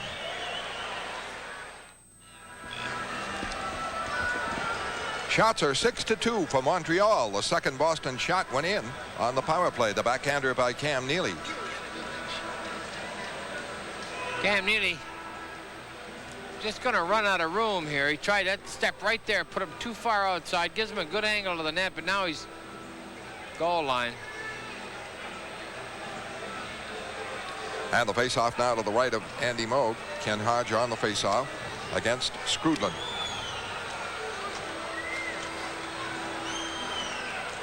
Brian Skrudland, excellent defensive forward. Good face-off man. Back to the point. Dufresne clears it in. Corson hustles in. Skrudland checked by Hodge. Jammed up. Pried loose and goes to Richer. Richer. Dufresne shot wide. Long rebound. Bruins can't clear it out. And Richer keeps it in. Richer back. Desjardins shot blocked. Loose puck. Don Sweeney breaks it out. Possible 2-on-1. Caught from behind by Corson, who wheels right back for the Canadiens. Corson is hit by Galley. Got a piece of him, knocked him down. Bruins clear it. And a breakout here. Bob Sweeney 3-on-1. If they can capitalize, Hodge with it. In. Can't get it in front. Gets a shot and it missed the net. They had a great chance there. A bouncing puck. Couldn't really flatten it out. Richer back with Corson. Back for Richer. Intercepted by Bob Sweeney. And out comes Bourque. Bourque gains the line. Broken up. And Hodge gets it up for Burridge, who clears it in. 6:25 left in the second period. The Bruins still with just the 3 shots. Squandered a 3-on-1 break. Roberge coming back. Fed in wide. Moog wheels it around. Rajicka, quick pass out. And Janney breaks. Picks up Neely. 2-on-2 for the moment. Janney over the line. Holes. Broken up. And the Canadiens are back. Possible 3-on-2. Roberge stopped. And the play is offside at the Canadian line. At the Bruins line. For all the latest breaking sports news and highlights, make sure to tune in to NESN every weekday morning from 5 to 8 and catch Sports Desk, the morning edition. Each morning Sports Desk will bring you right up to date on the entire sports scene. So start your day off with 15 minutes of sports news, highlights, scores, and a whole lot more. That's NESN Sports Desk with Amy Stone every weekday morning from 5 to 8 right here on NESN. I thought the Canadiens were guilty of too many men on the ice right there, Derek, and it almost broke up the breakaway by Sweeney. Otherwise, it just got away from Sweeney. Hodge's going to get a second swipe at this. Almost folks at home, Patrick Roy anticipating, obviously, the play across the verge. Bouncing puck. No one really got a handle on it. Draw to Sean Hill, the rookie defenseman. He wraps it in. 1-1 the score. Neely, power play. Keane for the Canadiens in the first period. Bruins get the loose puck. Neely over the line. Holds. Finally fires. Roy ties it up. Wow. Patrick Roy misses this one with his stick. Takes it in his foot. Harmless shot. Cam Neely right here. Forced outside. There's just a Roy goes for it and misses it. It is not listed as a shot on net, so the Bruins still with just 2 in the second period. Neely on the faceoff. Janney and Rajicka. 1-1 the score. Canadiens get the draw. And Schneider starts it out. Courtnall clears it in. Deflects near Moog. Knocks it away. McPhee knocked down. Bruins dig it free for Don Sweeney. Cutting away from Carbonneau. Intercepted by McPhee, though. McPhee back. Looking for Carbonneau behind the net. He puts it in front. It deflects into center ice. And back for it, Hill. Hill flying. Finally stopped. And Don Sweeney can't clear it out. Canadiens intercept again and keep it in. Carbonneau around the boards for Courtnall, who creates those openings. Carbonneau in front. Knocked away. Not out. Kept in. Interception by Janney on Schneider. Janney center ice. Canadiens get back, though. Neely with it. All jammed up. Janney is broken up, and the puck floats back to the Boston end. The Canadiens, after the Bruins tied it up, are outplaying Boston. 1-1. The score. Bruins not getting chances. Here's a lead for Skriko over the line. Lost control. And Gilchrist fell down. And here's a breakup. Over the line comes Savard to be broken up by Jim Weimer. And the Bruins clear it out. Boy, Savard was headed right for the net. Puck driven in the Boston end. Canadiens are out skating Boston here, and the Bruins should be able to capitalize on that inexperienced defense. Here comes Poulin driving in, and back for it goes Hill, the rookie. This could be icing. That's the signal. Boston 1, Montreal 1, second period on NESN.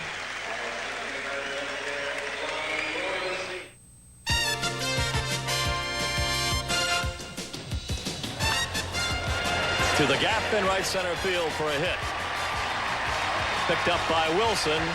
Reed will run on Wilson's arm and get the double. Sox are after a sweep when they wrap up their series with Kansas City. It's Clemens Saberhagen, a matchup you don't want to miss, and it's live and exclusive on NESN.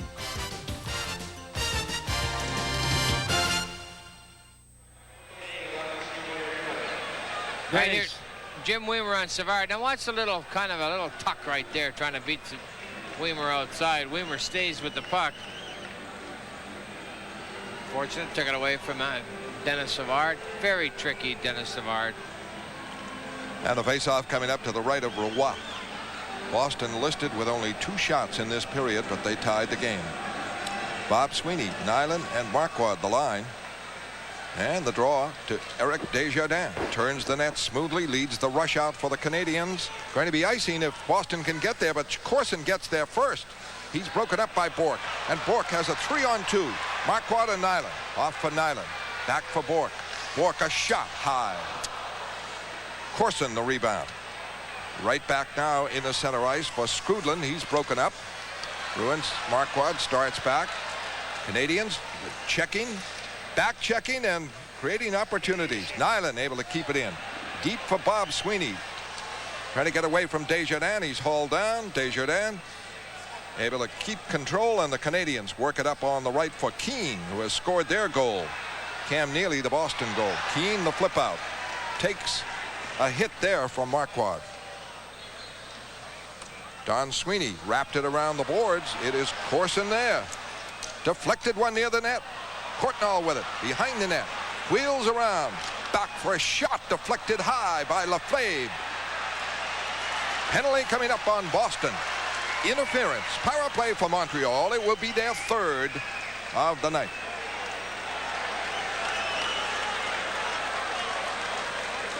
.253 left here in the second period. And the Canadians put the heat on the Boston end. The shots are 19-15 for Boston. A real heat there. Don Sweeney had the puck, turned around and dumped it blindly. And really, there was no one on the other side of the building. You can't see that right away, but ends up back at the point. Shot on net. People start knocking people down. Canadians are out skating the Bruins to the puck. At this period, this last 7-8 minutes since the goal, they are. And they're back checking better. They're not getting caught. Well, a break for Boston, a matching penalty here. Skrudland also off with Sweeney. They got caught a couple of times, 3-on-1s. They can't be giving those up. Montreal does not do that very often. So there will be no power play for Montreal. Sweeney for holding, and Skrudland gets the interference call. A little bit of a break there. I wonder if he calls Skrudland for interfering with Andy Moog. Maybe. But the Bruins badly need to crank it up. Carbonneau sneaks right in, gave it off to McPhee, and he couldn't quite reach it in front. A quick maneuver by Carbonneau almost paid off right off the faceoff. Teams are at full strength. Neely tries to line up. McPhee only got a piece of him. And back comes Hodge now. Hodge looking for Neely. Can't connect. Hodge drives it in. Burridge, Neely, and Hodge the line. 2:30 left here in period number 2. Don Sweeney a clear in deep. Cote with it.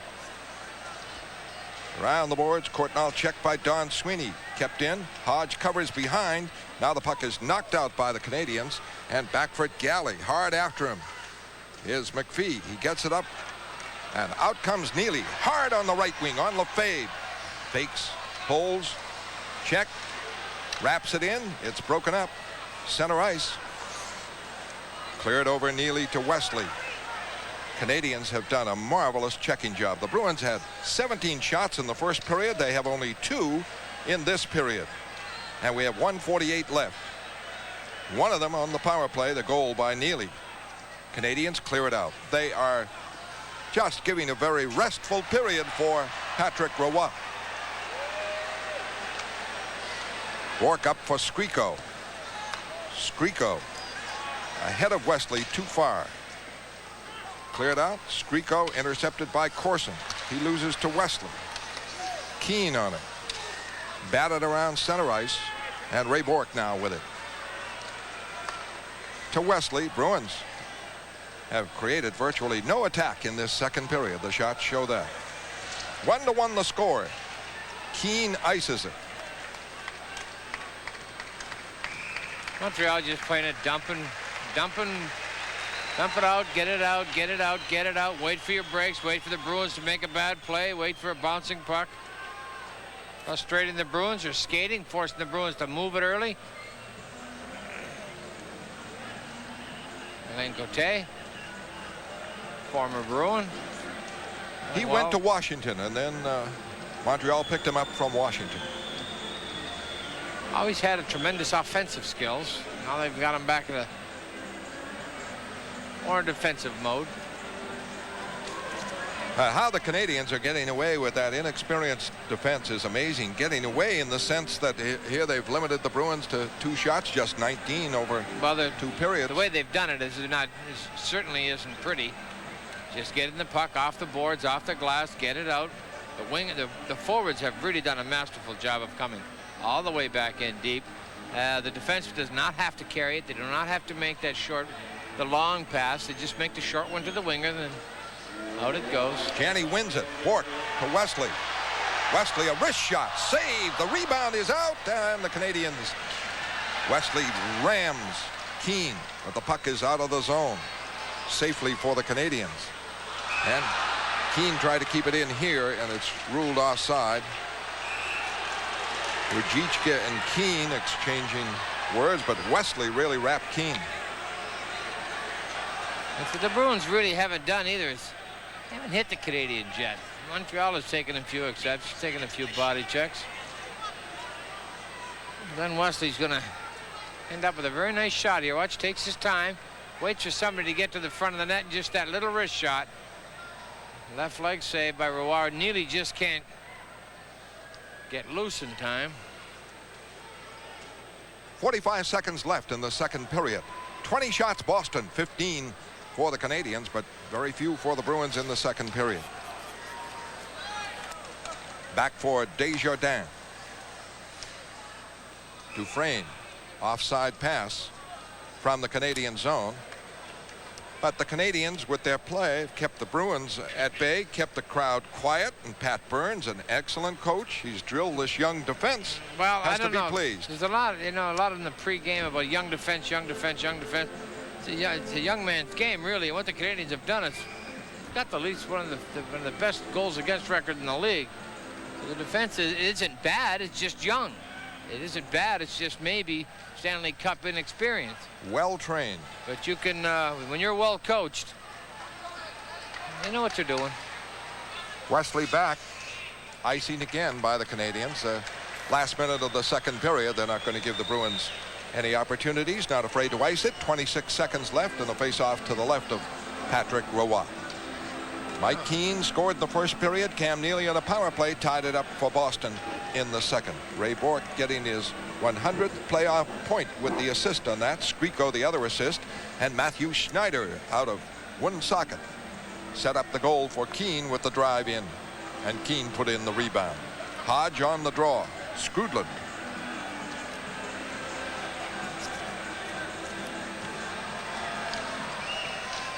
The draw back for Bourque. Shot in wide of Patrick Roy. Controlled by Cote. Checked by Janney. Hodge. Back on the point. Bourque keeps it in. Rolls across. Neely trying to get a handle to it. The Canadiens work it out. 10 seconds left. And they break on the right side. Corson over the line. And it is offside. Down to 7 seconds. And not the excitement that the fans expected in a Boston-Montreal series so far in 2 periods. Well, one little example of it, the two teams exchanged for about 3 minutes. A couple of flurries up and down, wide open hockey, save here, save there, down the other end of the building, shot and a save down the other end of the building, and then everybody went right back home to defense, sitting on it, patiently waiting for a chance. A couple of years ago, Pat Burns was named Coach of the Year. I'd name Milbury and Pat Burns co-coaches of the year. The way they overcame injuries this year, and injuries still affecting Montreal with Svoboda out. Long shot by Bourque is on Roy. And that's it. After 2 periods, it is Boston 1 and Montreal 1. Intermission highlights in a moment.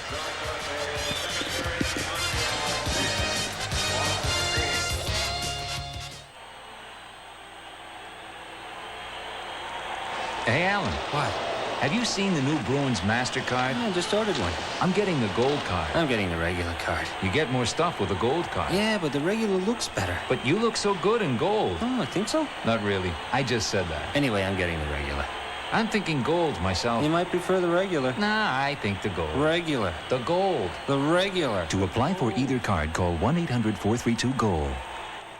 So a tie game, Boston-Montreal in the playoffs. You think about really intense, exciting hockey, a screaming crowd, be it the Forum or the Garden. In all candor, it's not what we have seen so far. At Boston Garden, Montreal's Guy Carbonneau is Dave Shea's guest. David? All right, Tommy, thank you. Guy Carbonneau with us. And this first game for both clubs, Guy, I think a lot tighter and a little more close-knit than the opening games for both clubs in the opening round. Yeah, I think Boston and us had a tough time against Hartford and Buffalo, and there's a lot of goal scorers. And I think both teams now in this series want to close a little bit the defense, and that's what happened in the first two periods. A lot of bad passes and a lot of play in the middle ice. For the first 6 or 7 minutes of the hockey game, I thought both clubs were very cautious, which surprises me a little considering how well you know each other. Well, I know, but like they say, playoffs is always different. And like I said, that too is the first series for both clubs were a little bit tough, and you never know what can expect. You know that both teams got the videos, and you're trying to find the weak points of each teams and their strong points, and work on that a little bit. So you change a little bit from teams to teams, things that you don't have time to do during regular season because you have too many games. You know, looking at the first 4 games of your series with Buffalo, you add up all the goals, 40 goals between the two clubs. Did you guys get a little bit shaky defensively, thinking, hey, what's going on here? This is the playoffs. Well, I think because of the start, they said they had big teams, and starting at home, we play pretty good at home, but like I said, they wanted to put a lot of people in front of our net, and there was a lot of funny bounces, pucks hitting skates and sticks, and that was not just one game. That was all 6 games, and except maybe the last game. But it was a little bit different.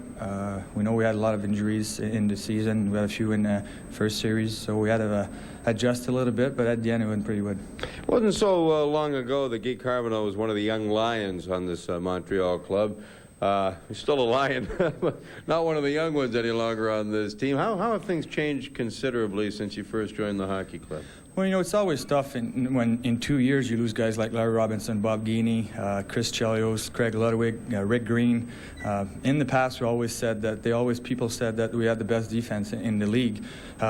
I think you can't take away anything from what the defense we have there, but we're missing experience, and that's one thing that you have to have in the playoff. But all year because of injuries, kids play really well for us and finished second in goals against, so that's a big tribute to them. A lot made of the young defense coming into this series, especially with Svoboda and Odeline out for tonight's opener. Your forwards are always expected to come back, Guy, but is there added pressure on you folks to have to get back to help them out? Well, a little bit, but knowing that you have to come back, that makes us a better team. There's 20 guys on the ice, and everybody wants to work for each other. And knowing that the defenseman maybe doesn't have the experience that we had in the past, you have to be aware of everything on the ice. You have to think a lot, and because of that, you're always in the game. Has your role, aside from wearing the C, changed a little bit from the past few years? Not really. It was maybe easier when Bob Geeney and Larry Robinson and all those guys were there. I think now we have a lot more young guys, but it's still the same as just trying to calm down everybody and try to keep everybody together. And because of the tradition that we had in Montreal, same thing with them here. It's easier for us. Well, Guy, thanks again for coming on. Good to see you again. Thanks. Guy Carbonneau, our guest. Tommy, back to you. All right, David. Given the way the first 2 periods have gone, both teams should have plenty left to let it all hang out, I guess you might say, in the third period. And when can you remember a Boston Garden crowd so quiet for Boston-Montreal in the Stanley Cup Playoffs? Bruins and Canadiens are through 2 periods now in their first of their division title best of 7. It's 1-1. Boston-Montreal back with game highlights so far. When Bruins hockey continues on NESN.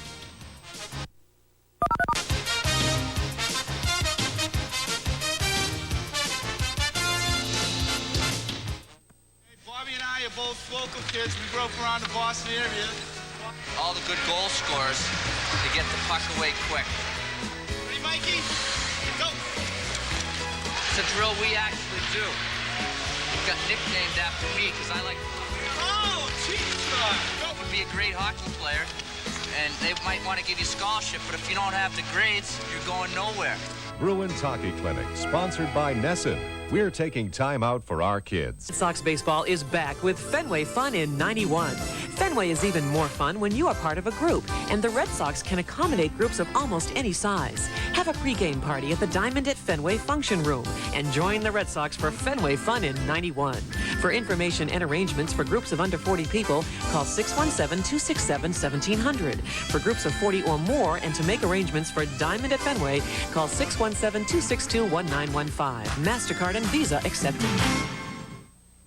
fans, this 1991 season marks the 50th anniversary of Ted Williams hitting .406. On Sunday, May 12th, the Red Sox will pay tribute to this Hall of Famer, recognizing number 9's glorious career. All fans entering the ballpark will receive a commemorative Ted Williams assemblage folder, compliments of NESN Baking Company. That's Sunday, May 12th, as the Red Sox battle the Texas Rangers at 1:05 p.m. Tickets are subject to availability.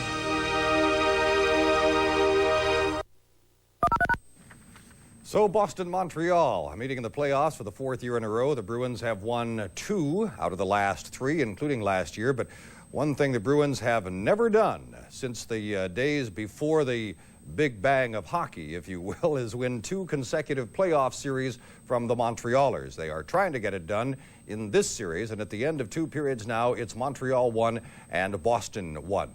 Bruins had a bunch of shots in the first period, 17 of them, but not a lot of really good ones.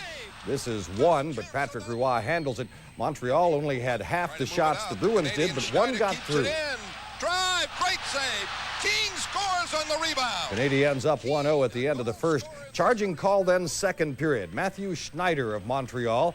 It's Boston's second power play chance. Turns into their first goal. Squeako back for Bork. Bork. Long one for Wesley. Can't get it. Neely, a backhander, scores!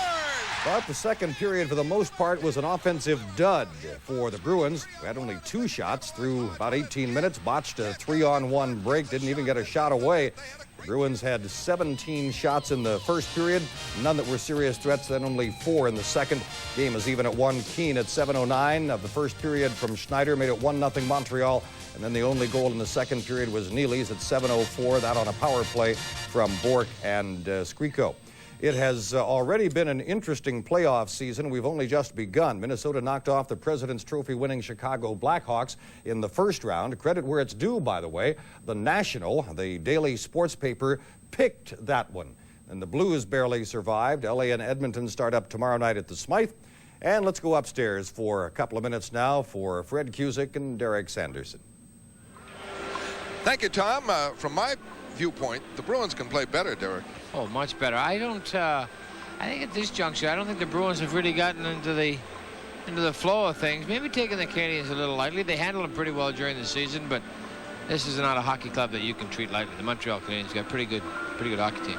Well, they go from 17 shots one period to only 3 in the next. Canadiens can play defense, no question. They can. They can play defense with the best in the league, and that's really what's gotten them here. Patrick Roy, although he's done a great job so far tonight, he's made on 5 or 6 occasions that puck is jiggled away from him in one way or another, and I think the Bruins got to get that. They got to mount some shots, and they got to mount some hard ones. It gets into the quality areas. And the Bruins have to realize what happened to the Chicago Blackhawks.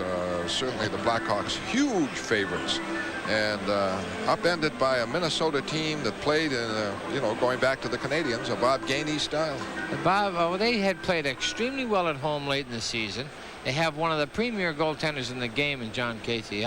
He doesn't get much recognition in Minnesota, neither do the North Stars. And as far as that division goes, that's a pretty tough division physically. I mean, there's a lot of taking of the body, and there's certainly intimidation in that division. Minnesota played well. They worked hard, and things started clicking for them. They started feeling pretty good about themselves in their own building. They put on a show for their fans. The fans started coming back. Things were great for them. Well, you talked about that hitting Minnesota-Chicago, and a quick observation here, very little hitting. Very little hitting here, and a great skating out in the other divisions. You've got Edmonton. I've said Calgary. Well, in Edmonton, it really has a tremendously effective hockey club. They can never be counted out to win it all. That's a strong division. You got Gretzky in L.A. looking to do things now. That's going to be a great series, Edmonton-L.A. And we're tied 1-1. Back to Tom Larson. All right, Fred, Derek, thank you. Back with a look at the way things are going in Pittsburgh. First game of that series, Penguins and Caps, when Bruins hockey continues tonight on NESN. Bruins and Montreal through 2 periods, tied 1-1. Bruins and Montreal tied 1-1 at the end of 2 periods of play at the Civic Center in Pittsburgh. The Penguins have gone ahead of the Washington Caps in that game. All 3 of the goals on power plays. This one by Mario Lemieux, his 4th goal of the playoffs. After Phil Bourque's miscued shot, the U1 times it, and it's 2-1 Pittsburgh. They are at the end of 2 periods of play in that game. Larry Murphy has scored for Pittsburgh, along with Mario Lemieux, and Calle Johansson has the goal for Washington.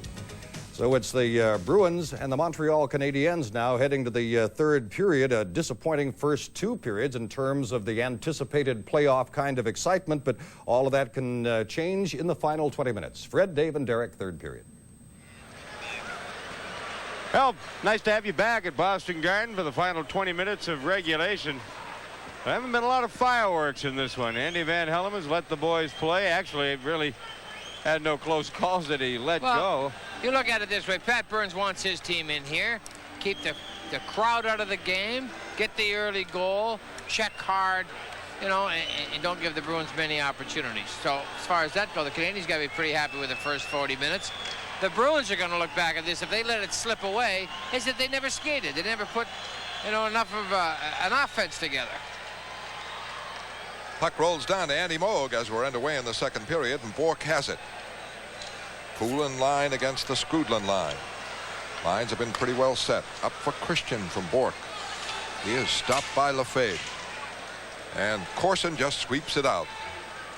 Canadians not averse to doing that, but they have been able to create some attack too.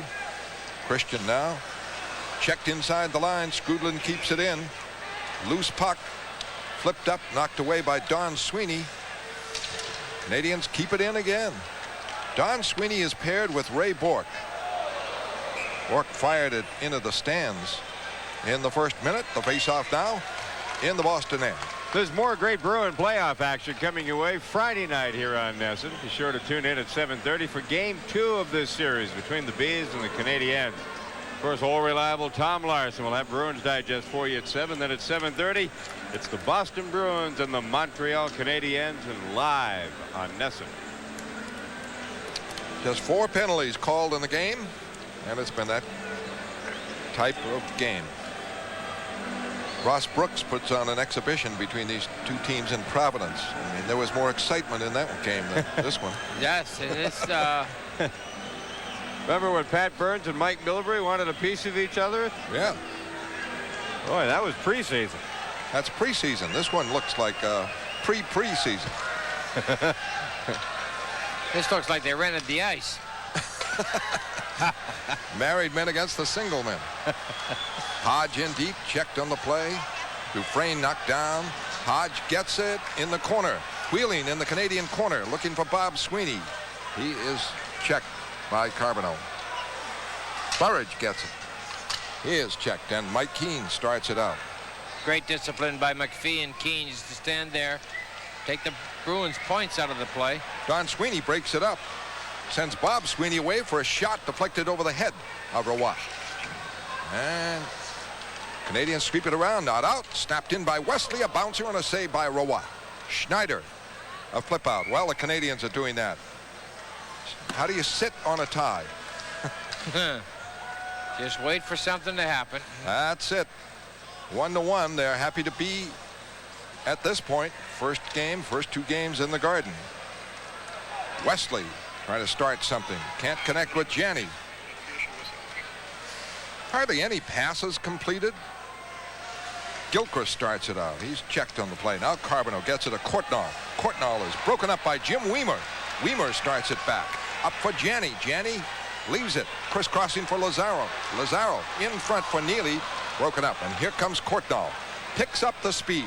Comes up on Weimer again. Across. Drops it. And in is Carbonneau for a shot and a save by Andy Moog. Carbonneau right in for the backhander. Beautiful play by Courtnall.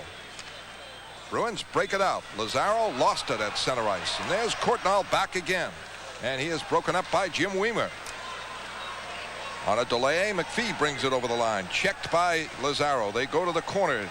Both go down. Weimer fires it around. Not out. Cote keeps it in.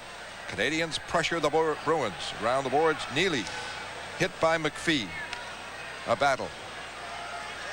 And out of it comes Skrudland. Closing with McPhee. McPhee forced back. Puck kept in by Cote. For Courtnall. Deflected shot wide. And Peterson starts it out. Peterson rolls it in the Canadian end and loses now to Lefebvre. Right back on the left wing side, broken up at the Boston line. Back comes Christian. He's all alone, though, and the Canadiens get back on him, and Richer breaks him up. Canadiens not giving the Bruins many chances against Roy since that first period. Left point, Don Sweeney intercepts, fires in, wide. Squeako trying to keep it in. 4 checks, but the Canadiens work it out. Corson to Richer. The shot deflected wide of Andy Moog. Bourque with it. 1-1 the score. We're in the third period. Ray Bourque into center ice. The red line. The backhander in. And Desjardins there. Up the boards. Not out. Don Sweeney wraps one. Deflected in front. Knocked away. And the Canadiens break it out. Skrudland coming. At the line. Broken up by Don Sweeney and Ray Bourque. It's up for Squeako. Squeako a lead over the line. Poulin, he is offside. He had knocked down the aerial pass and was breaking in. It is Boston 1, Montreal 1. Back in a moment on NESN. That was a good look by Squeako. A great play at the other end of that pass. And unfortunately for Boston, a very good call on the offside. 2-line offside. All right, here, Carbonell, watch this play. Pull Weimer in. Right there, Courtnall pulls him, and then the backhand play to Carbonell. That sends him in. Craig Janney not doing his job. It would have been a lot tougher. Bruins they isolate a lot like that up top on the blue line. That's dangerous when that backhanded play is completed. Wesley breaks it out over the line. Rajicka tries the shot, blocked. Bob Sweeney follows up, pokes it into the corner. Battles there with Schneider. Digs it away. Moves it in front, is knocked down, his shot blocked, and the Canadiens 3-on-2. Roberge, Castles, broken up by Wesley. Rajicka inadvertently ices it. Now he slipped away. A nice little dump pass to Bob Sweeney. Bob Sweeney was backpedaling. Kind of bailed out on it and slid away from it. The scoring, first period, Keane from Schneider at 7:09. Second period, Neely a power play at 7:04 from Bourque and Squeako. And that's been it. The total shots are 22 Boston, 16 for the Canadiens. But here with 3.5 minutes played in the third period, each team with 1 shot. Walter out there, Castles and Roberge.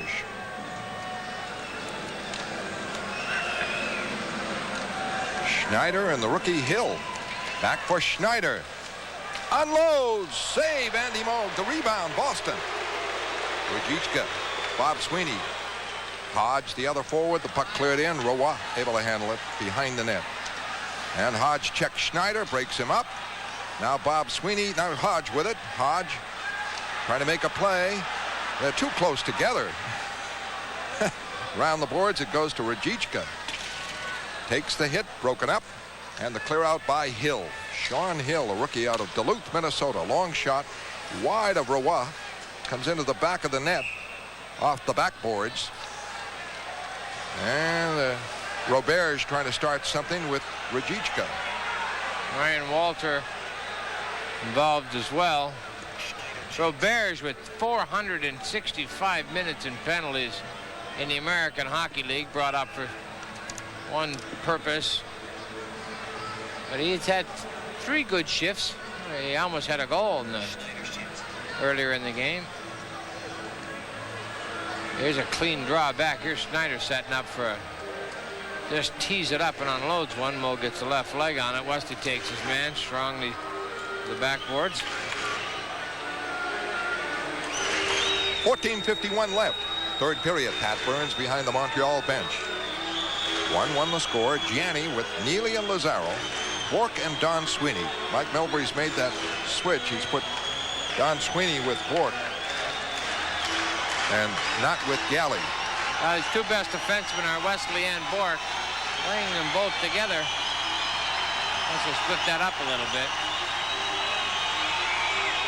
Gianni and Carbonell. Canadiens get the draw.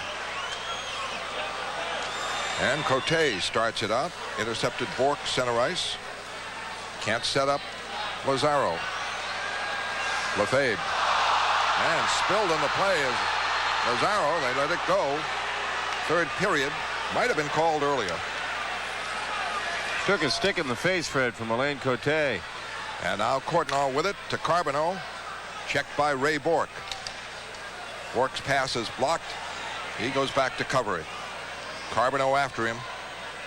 Don Sweeney intercepted center ice. McPhee fell down after intercepting. Now Don Sweeney flips it in wide of Patrick Roy. With it, Lazaro tried a shot off the side of the net. Not on, at a very tough angle. And Courtnall breaks with McPhee.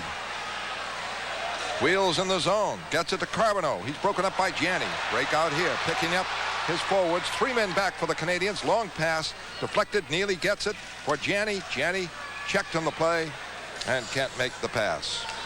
Weimer and Wesley are paired on defense. And Weimer rolls it in. 13:30 left, third period. 1-1. McPhee back. Canadiens look like they're just waiting for that break. Bruins trying to carry it to them, but they have had 1 shot in the third period, 4 in the second. Hard to figure where the Canadiens had that explosive series with Buffalo. Marquard trying to create something, and Bob Sweeney, they roll it in on Roy. Back is Desjardins. He's on defense with Dufresne. Desjardins up for Gilchrist. Big series against Buffalo. Broken up at the line, and Nyland is back. Nyland on Desjardins. Knocked down, broken up. Keane able to clear it away. Up for Gilchrist. Savard is in the middle of these two and would rate almost as a checking line, but they did a lot of scoring against Buffalo. Bruins trying to come out. Problems with it. Keane grabs Marquard's stick. Puck kept in. Centering past Savard. Nyland able to clear it out. Driven back in by Hill. Ricochets all the way around and out to center ice. Skrudland with it. A battle on the boards. The puck in deep. Weimer there winding up. Now gets it away to Wesley. Wesley just clears it softly down. Back for Hill. Skriko trying to get on him. In the corner. Hill checked. Christian kept it in. Christian trying to make the play in front. Can't do it. Great work by the defense. Schneider has it. Works it out. Clears it up. And Bork with it. Well, picture defense by both teams, really. Here's Richer over the line. Check, gets away from Bork, rolls it in wide of Moog. Moog moves it behind the net. Don Sweeney there. Loses. Corson with it. Corson puts it in front. Richer broken up by Christian. Can't move it out. Now they do. Up for Poulin. He's breaking alone, though, along the line, looking for some help. Has to clear it in. And Lefebvre can't clear it out. Don Sweeney, a shot! Oh, wide. Might have been deflected wide with a screen of players in front. 9 minutes into the third period, 2 shots by the Bruins. And the Canadiens have a couple, and that's it. A defensive classic. Well, 1-1 the score. Janney now over the line. Broken up. Neely starts it again, and he's broken up by McPhee. It goes into Courtnall. Courtnall hit, drops it across, and the puck is cleared out by Rajicka. Driven back in by Lefebvre. One mistake, this looks like, and that will determine the game, the way they've been playing now. Almost like somebody wants to open it up, and then they think better of it, and then they go back to defense. Puck cleared, Lefebvre back for it. Bruins cannot get in on that young defense, and that's Courtnall. Here's Courtnall working it out, losing it to Bork. Bork loses to McPhee. Back over the line to Courtnall. Cuts in front. Broken up by Neely from behind. Neely for Janney. Big play here with Weimer. For Weimer, for Neely. Saved by Patrick Roy. Great chance as Weimer has set him up. And Janney, too, in front. Score! Neely from Rajicka and Janney. And the Bruins take the lead. All you got to do is give a great pair of hands. Oh, you had around the net. You had 2 sets of them there. Janney waiting in deep. Had Rosie on one side, Neely on the other. Everybody in the building thought he'd look for Neely. Put it right on Ruzicka's stick, and when the D tried to react to Vladimir, he'll find Neely wide open. Look at that. Not many people make that play. That's just a fantastic hockey pass. Ruzicka to Neely.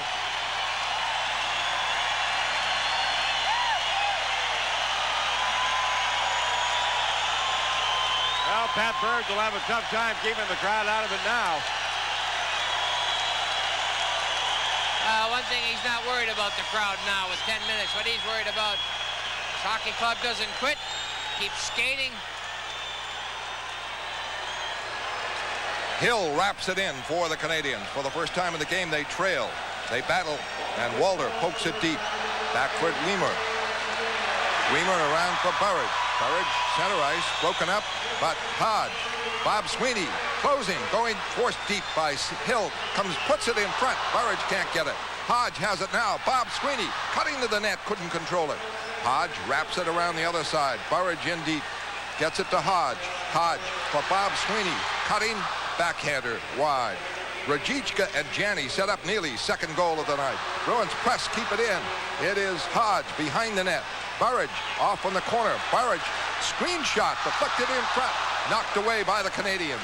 Plenty of pressure for Boston in front of Patrick Roy. And the applause for that line shift. 8:50 left, third period, 2-1 Boston.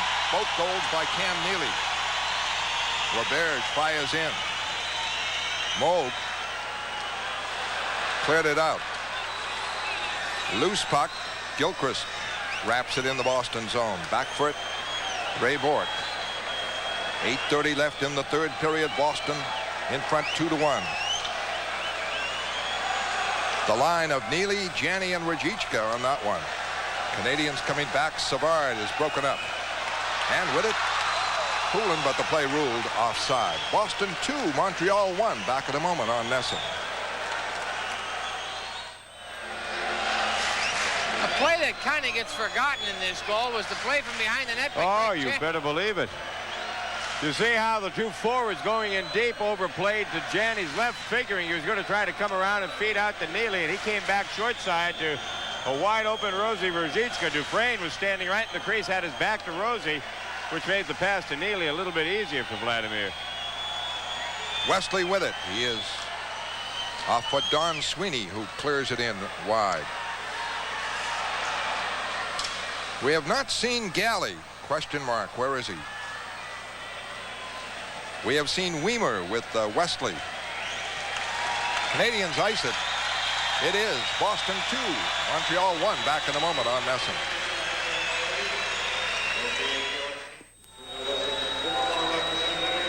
Well, it's 2-1 here, but down at the Pittsburgh Civic Center, it's all tied up 2-2. Murphy and Lemieux on the power play for Pittsburgh. Johansson and Hatcher. Power play goals for the Caps. Poulin out there. It's back for Don Sweeney, and he wraps it in the corner. Skriko there has to take the hit, make the careful play. Gets it back for Wesley, playing right defense. Forced to do that with Galley out of action. We haven't had a report. Poulin trying to go through the crowd. Broken up by Desjardins. Desjardins to Keane. It deflects back in the Canadian zone on his pass. Dufresne broken up by Poulin. Poulin for Skriko. Kemp trying to set up Christian. Kemp. And Keane breaks it up. And it's away to Savard. Savard, backhander wide. Keane centers it. Knocked away by Moog. That was a save, actually. Tough angle. But Poulin clears it in, and Mike Milbury makes a quick line change. 7:08 left here in the third period. 2-1 Boston. Skrudland for Richer, broken up. Janney back. Lazaro. His pass for Lazaro is broken up, and Bourque breaks it up at center ice on the Canadian pass. Bourque clears it out now, looking for Janney, doesn't work.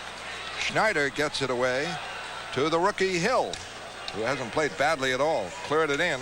Bourque moves it up and knocked out. Canadiens have not had a shot on Moog since the Bruins took the 2-1 lead. Both goals by Cam Neely. Ruzicka and Janney setting up the second one. For the first time, the Bruins led in the game. Shane Corson drops it in.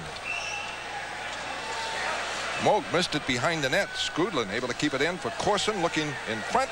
It flips in the air to Andy Moog, and he grabs it. It is Boston 2, Montreal 1. Back in a moment on NESN.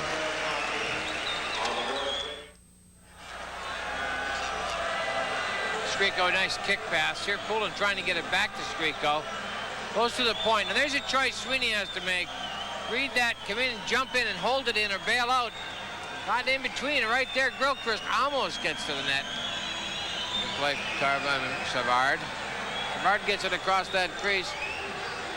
Just a little bit too late. The Boston Bruins have 4 shots in the third period, and the Canadiens have 2. 6:11 left, third period, 2-1 Boston. Cam Neely with his 6th and 7th series goals. The draw, Lefebvre the shot. Well wide, but Cote, right point. Nobody near him. Shot missed the net. Now Weimer trying to move it out. Jim Weimer intercepted by Richer. He breaks up Richer, though. Poked up near the line. Hodge had it, lost it. Richer checked by Bork. Now winding up is Corson. Corson pokes it in. Back for it, Weimer. Wraps it around and out. No icing. 5:30 left, third period. Bruins break it up at center ice. Wesley wraps it in. We haven't had a report on Galley. Don Sweeney trying to keep it in. It's broken up, goes to center ice. Now the Bruins wrap it over the line, and Cote starts it back with Lefebvre. Nyland broke him up, pokes it deep. Cote trying to get it started on the right wing side. They get it to center ice. Loose puck. Wesley broke it up. Courtnall always a threat. Creates his own opportunities. Gives it to Cote. Up for Carbonell. Fed in for McPhee. McPhee checked by Wesley. Playing an unfamiliar right defense for him. Behind the net, Carbonell. Checked by Don Sweeney. Broken up. And Burridge clears it softly. 4:40 left, third period. 2-1 Boston. Falling down, Dufresne able to get up and cover the play.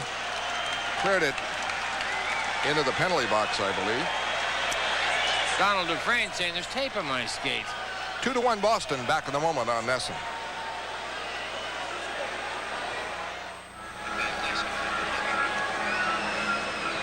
Another sellout at the Boston Garden for this opener of the Adams Division Finals. And for quite a while, the Canadiens had them silent. A goal by Neely at 7:04 of the second, and then Neely again here in the third had them up and moving, but they're suddenly quiet again. Well, they're quiet. What it is the clock is starting to work in your favor, and you're starting to stay edge of your seat going, let's keep it this way. You'd like to see the Bruins get another goal. I'm quite sure of that. Canadians haven't had a shot since Neely scored at 10-12. Here's Christian keeping it in.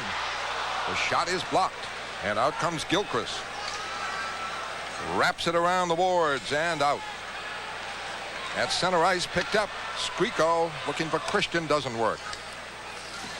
Gilchrist broken up by Bork, and he wraps it in. Canadians played defense so much of this game that now they have to turn it to offense. The Bruins are seeing that they're not able to do it. Poulin breaks it up, rolls it into the corner. Skriko and Desjardins go for it. And Desjardins comes up with it. In the center ice. Schneider. He's got a potent shot. He's breaking in. Puck rolls in. Goal, they say. No goal. Oh, the Canadians all had their sticks in the air as Moog went back and maybe over the goal line. Van Hellemond says no goal. Said you kicked it in. You kicked it in. Calm down. Everybody go back to the face-off. Pat Burns has been through things like this in the Garden before. He's not ready to erupt yet. I think he's been through worse as a police officer, so. I'm sure what Andy Van Hellemond is going to say is Andy Moog had control of the puck in the crease and then was forced in along with the puck by Schneider sliding into him. Right here, he comes through. There's right the there, kick. he's got it. Now he pushes him into the crease, and he's going to say that's why it was in. He watch when him reach forward, Dave, with his right foot. Schneider's right foot is made contact. Now watch Schneider throw out his right foot. There's what's going to get it right there. pushed it in with his foot. Directed it in the net with his foot. Nice try, Matthew. Does not work. Great camera shot there. Yes. Tough call for Van Helleman, though. He was all the way over on the right wing boards, high on the right wing boards. He wants to face off inside. Whoop, Mount St. Burns looks like he's almost ready to erupt. That little shake of the head right there pretty well says it all. Well, that was the only shot, if you call that a shot or a kick. You can't call it anything that the Canadiens have had since Neely made it 2-1. But it was almost enough to make it 2-2. Well, the Bruins started kind of backing up and giving ground away to the Canadiens, and that's what Matthew Snyder seized the opportunity, went to the net. Dave Shea, NHL update. All right, Fred, the only other game going on is the Patrick Division Final. They're in the third period down in Pittsburgh. Penguins and Caps all tied at 2. All goals coming on the power play. Murphy and Lemieux for the Penguins. Johansson and Hatcher for the Caps. Tomorrow night, Minnesota and St. Louis, and Edmonton and L.A. This update has been brought to you by Budweiser. Richer fanned on an attempted shot. The puck bounced near him, and the Bruins able to clear it. Forechecking deeply now. 3:30 left, third period. 2-1 Boston. Puck rolls all the way to Raymond Bourque. He's on with Alan Peterson. Bourque's pass broken up by Richer. He's broken up by Peterson. And Skriko back. Slides it up. Cote with it. Around for Lefebvre. Bruins forechecking. Oh, a good easy penalty there. Skriko taken down heavily on that play as he started to move in. 3 minutes left now. For the Canadiens, Richer one-hands it in the Boston zone. Moog clears it around. Bruins trying to break it out. Hodge, Christian can't do it. Corson kept it in. Puts it in front. Slapped by Skrudland, not on. Here's Schneider. Drive, save, rebound. And cleared away by Raymond Bourque. Schneider with a tremendous shot. He set up the Canadiens' goal by Keane in the first period. Then 2 by Neely, and it's 2-1 Boston. Courtnall winding up, fell down, gives it to Schneider. Canadiens trying to break it out, and the Bruins check him, and Ray Bourque with it. Allowed to gain the red line and flip it in, so there's no icing. Oh. But they are offside.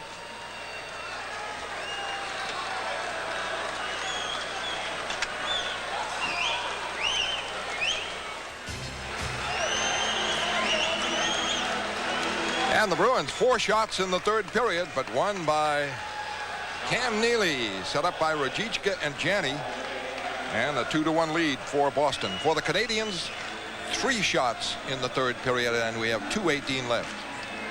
Somebody wants somebody thrown out here. Mike Milbury, Pat Burns calling a timeout, getting things organized. Once more, I would say it.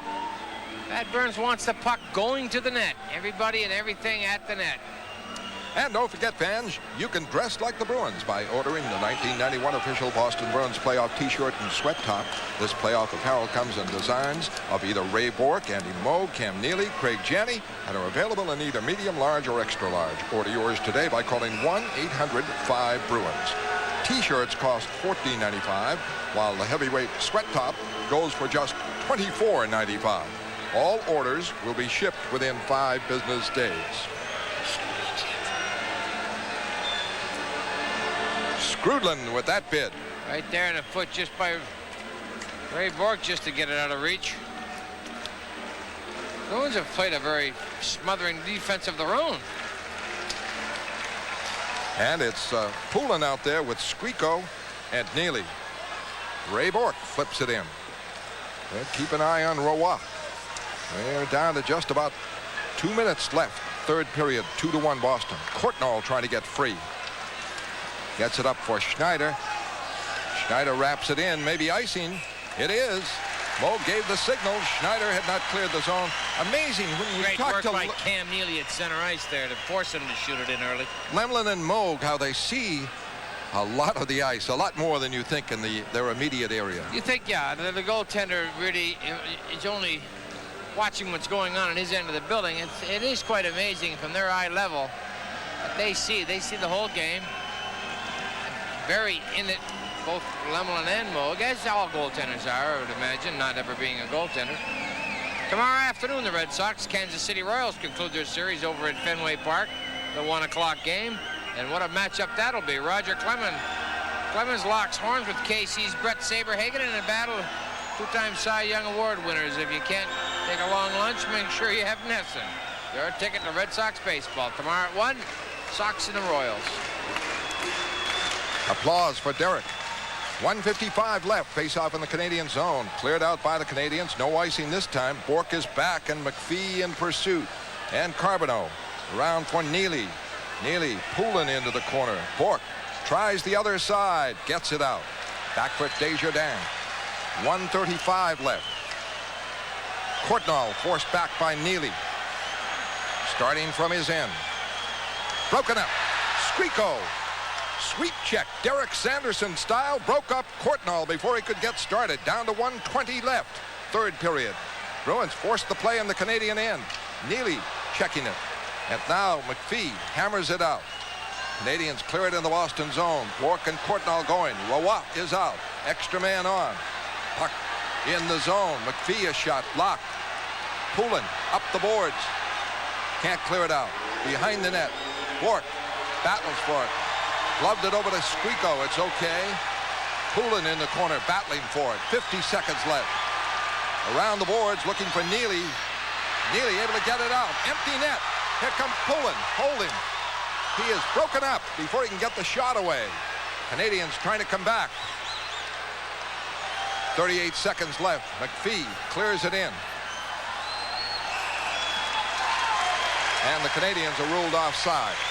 33 seconds left. Third period. Boston leads 2-1.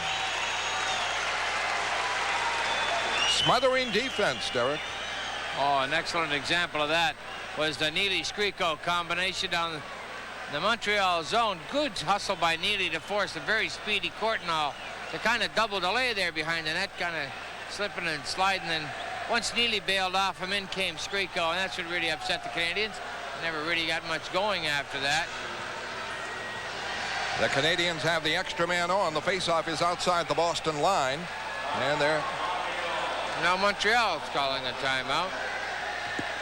I guess that first one must have belonged to the Bruins. Well, Pat Burns wants to rest the forces, the big guns that he wants out there, and we'll see who they are. It's getting like basketball now with these timeouts and commercials and breaks. And next thing you know, you can keep your best 5 players on for the last 6-7 minutes. You handle all the breaks properly.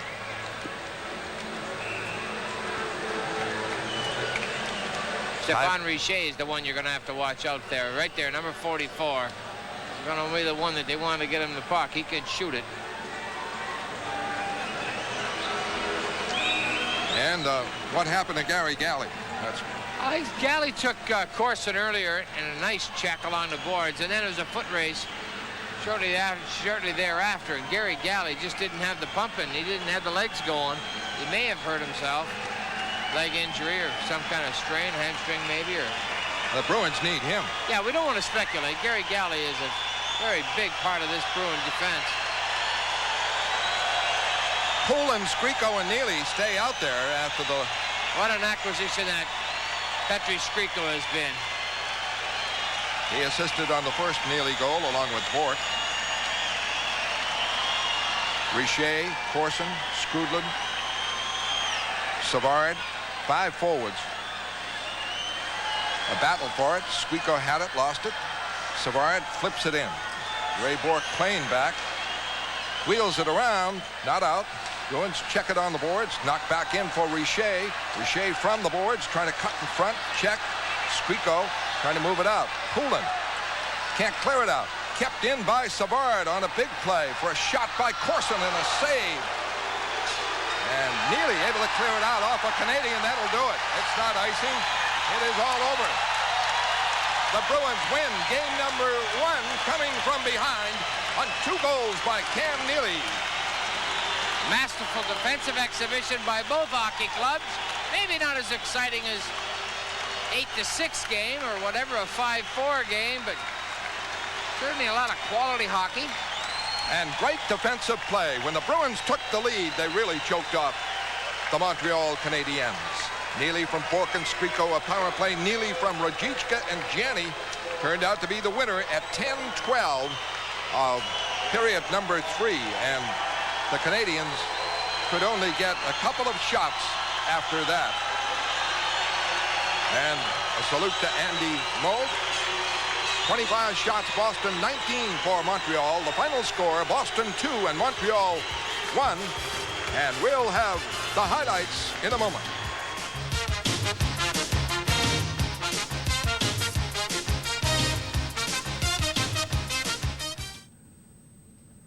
So that is game 1 of this year's Boston-Montreal series. The final from Boston Garden tonight, the Boston Bruins 2, the Montreal Canadiens 1. So the Bruins lead the series 1-0.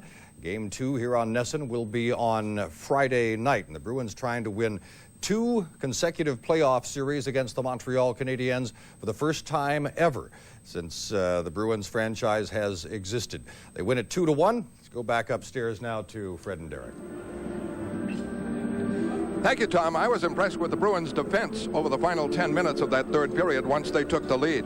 Yeah, they didn't give Montreal much of an opportunity, but now that's what you have to take a long look at, is the inexperience of the Montreal defense to generate an offense, especially when you really need it, when you are being pressured. Their defense did not move the puck well. They kind of desperately banged it off the boards as they did earlier in the game, and I really think that frustrated their forwards. You've got to be able to regroup and move those forwards out, that the 3 abreast, and they're coming out with some speed generated behind them. And I think that's, when you look at Matthew Snyder as your #1 point getter as a defenseman with 10 goals and 30 points, that isn't that much. And you don't have a Paul Coffey or a Ray Bork, and that's what I think hurt the Canadiens tonight. And the big money player, Cam Neely. Cam Neely come up with the big 2 goals, and Neely it's tough. I mean, you play the game the way he has to. It's a fight and struggle. You rip and tear every inch of turf you can get, and Neely gets himself a couple more tonight, which is just a kind of an example of what kind of a character player he is. And the big one, he was absolutely free for that second goal with Rajicka and Gianni coming through. That turned out to be the winner at 10-12. The final score, 2-1 Boston. Here's Dave. All right, Fred, thank you. Petri Skriko with me. And Petri, you aren't used to the intensity of the Montreal-Boston rivalry. After all, you had, maybe less than 10 playoff games with the Canucks coming into this postseason. What do you think of the rivalry? Well, this is, I guess, all what everybody's been talking about. It's very exciting. It's lots of fun to play, and it's tough out there. Both teams want to win the games very, very hard, and not too much is out there, but it was a good win for us. I noticed once you got the lead, the Bruins turned up the forechecking a notch and really made it difficult for Montreal to get back in it afterwards. Well, after first period, we said to ourselves, we got to keep skating and go back to our game, dump it in and go forecheck and let their defensemen make the mistakes. And that's what we did, and I think that was the thing what turned the game around. You had an assist on Cam Neely's first goal of the night. You find yourself out there once in a while on their left side? Yeah, I don't mind it. It's we were in a power play, so I just wanted to get the puck in a point. I saw Ray Bork was there, and he just made a nice play to Cam, and Cam did the rest, so I didn't really do much on that goal, but it's okay. We needed that, so it was good. Up to that point, Montreal seemed to be forcing you to take your shots on the perimeter. They weren't allowing you to get in tight to get off a good close quality shot, and Patrick wasn't giving up any rebounds that anybody could get to anyway. Exactly. It was very close, tight checking game. I think both players were both teams were very nervous. They didn't want to give any kind of opportunities to another team, so it was very tight checking, and there wasn't, as I said, not too much chances for both teams, but I think that's what playoff games are all about. Did Montreal surprise you at all with in any aspect of their play, Petri? Well, I don't think they surprised me. I knew they have a very good hockey team. They have a lot of excellent hockey players. So, if you give them any kind of chance to play and make the plays, they will be able to score a lot of goals. But I think we just have to play our game and worry about ourselves, and I'm sure a lot of good things will happen. Game plans are one thing, being able to execute them another. And obviously, Mike wanted the forwards to get in on that young, inexperienced Montreal defense, but I thought the Montreal forwards did a pretty good job coming back and tying up the Boston forwards and allowing Montreal's D to make the pass out of the zone. Yeah, exactly. It was especially in the first period. We got quite a few shots on net, but they weren't weren't very good quality chances, and we let their defensemen handle a puck a little bit too much. So I think we all decided that after first that, this can't go on. If we play like this, we're going to lose, so we have to change. And I think even we didn't get that many shots on the second, but we kind of turned it around and started to get more skating in that way. Well, nice start to the series. Welcome to Boston-Montreal postseason style, Petri. Thank you. It was a lot of fun, and I'm looking forward to the next game. All righty. Petri Skikro, our guest. Tommy, let's go back to you. David, kind of interesting that the last 4 best-of-7 series between these two teams, none of them have gone longer than 5 games. In '87, it was a 4-game Montreal sweep. That was in the first round. In '88, the Bruins in 5 in the division finals, Montreal in 5 in '89, and the Bruins in 5 last year. And with a 2-1 win, the Bruins are out in front 1-0 in the series this year. Back with highlights in a moment when Bruins Instant Replay continues on NESN. This is not the kind of game that you think of when you think of Boston and Montreal and in the Stanley Cup Playoffs. It was not the most exciting hockey game you've ever seen, even though it was Game 1 of the Adams Division Championships. And the Bruins came out on top by a score of 2-1. For Montreal, they start in goal with the Bruins' longtime nemesis, Patrick Roy. Andy Bogue, Mike Milbury's playoff goalie of choice for the Bruins. In the first period, 17 shots on goal for the Bruins, but few of them of real consequence, this being one of the exceptions, but Roy handles it. And Mike Keane connects for the period's only score. Canadian Schneider keeps it in. Drive, great save. Keane scores on the rebound. Montreal a 1-0 lead after 1. Then in the second, a charging call on Montreal's Matthew Schneider. The Bruins get even on the resulting power play. Behind the net for Squeako. Squeako back for Bork. Bork, long one for Wesley. Can't get it. Neely, a backhander, scores! So the Bruins were even, but the second period produced only 3 Boston shots, very little in the way of attack. Couldn't even get a shot away on a 3-on-1 chance that they had late. So to the third period, still waiting for some playoff excitement. Janney, big play here with Weimer. For Neely. Save by Patrick Roy. Great chance as Weimer set him up. And Janney, too, in front. Score, Neely from Rajitska and Janney. And the Bruins take the lead. And suddenly you realized, hey, there are a bunch of people there. For a brief moment, it looked like this might be a tie game. Matthew Schneider is in on Moog, but Moog gets control of the puck, and Schneider slides into him, knocks the goalie and the puck into the net. The call is no goal. Still, Boston by 1. Bruins survive one last Montreal flurry. They go up in their Adams Division title series 1-0. 2-1. Boston, the final score. Keane, the lone Montreal goal of the night, 7:09 of the first period. Schneider had the assist. Cam Neely tied it for Boston at 7:04 of the second period on a power play. Cam Neely won it for the Bruins at 10:12 of the third period from Ruzicka and Janney. And the final is 2-1 Boston. They lead the series 1-0. The only other game in the playoffs tonight, Washington at the Civic Center in Pittsburgh against the Penguins. Highlights of that one when we return on Bruins Instant Replay on NESN. Okay, guys, I'll write it down for you. Card holders get the 1990 Bruins highlight video, plus discounts, contests, and giveaways. The fans are gonna love these Bruins MasterCards. And did I mention the Pro Shop discounts, huh? I told you it's good in 8 million locations, right? I thought so. To apply, call 1-800-432-GOAL. Bobby, you won't forget to call 1-800-432-GOAL. What a guy, what a guy. Guests on NESN's Bruins Instant Replay receive a gift certificate to Applebee's, New England's favorite neighborhood grill and bar with 8 convenient locations in Massachusetts, Rhode Island, and New Hampshire. So the Bruins are 2-1 winners over the Montreal Canadiens, Game 1 of the Adams Division Championship. Patrick Division's underway. Tomorrow night, the Norris and the Smythe Divisions start up. It was 2-1 Pittsburgh at the Civic Center in Pittsburgh going into the third period of play. But it was all Washington after that. 1:37 into the third period, Kevin Hatcher scores for the Caps, ties the game 2-2. That's power play. Al Iafrate makes it a 3-2 lead for Washington. This is the first even-strength goal of the game. Takes a centering pass from Christic, moves around Lemieux, and fires it between Pietrangelo's pads. Just to wrap up the scoring for the night into an empty net, Kelly Miller at 19:50.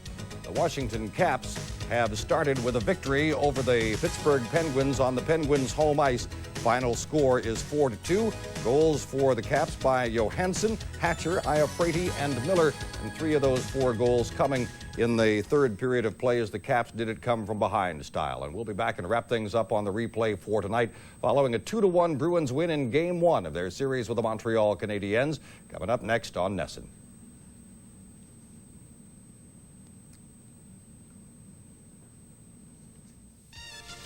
It wouldn't seem like spring if the Boston Bruins and Montreal Canadiens didn't renew their rivalry in the postseason. And NESN's got your ticket to all the action as these 2 longtime rivals face off again in this year's Adams Division Finals.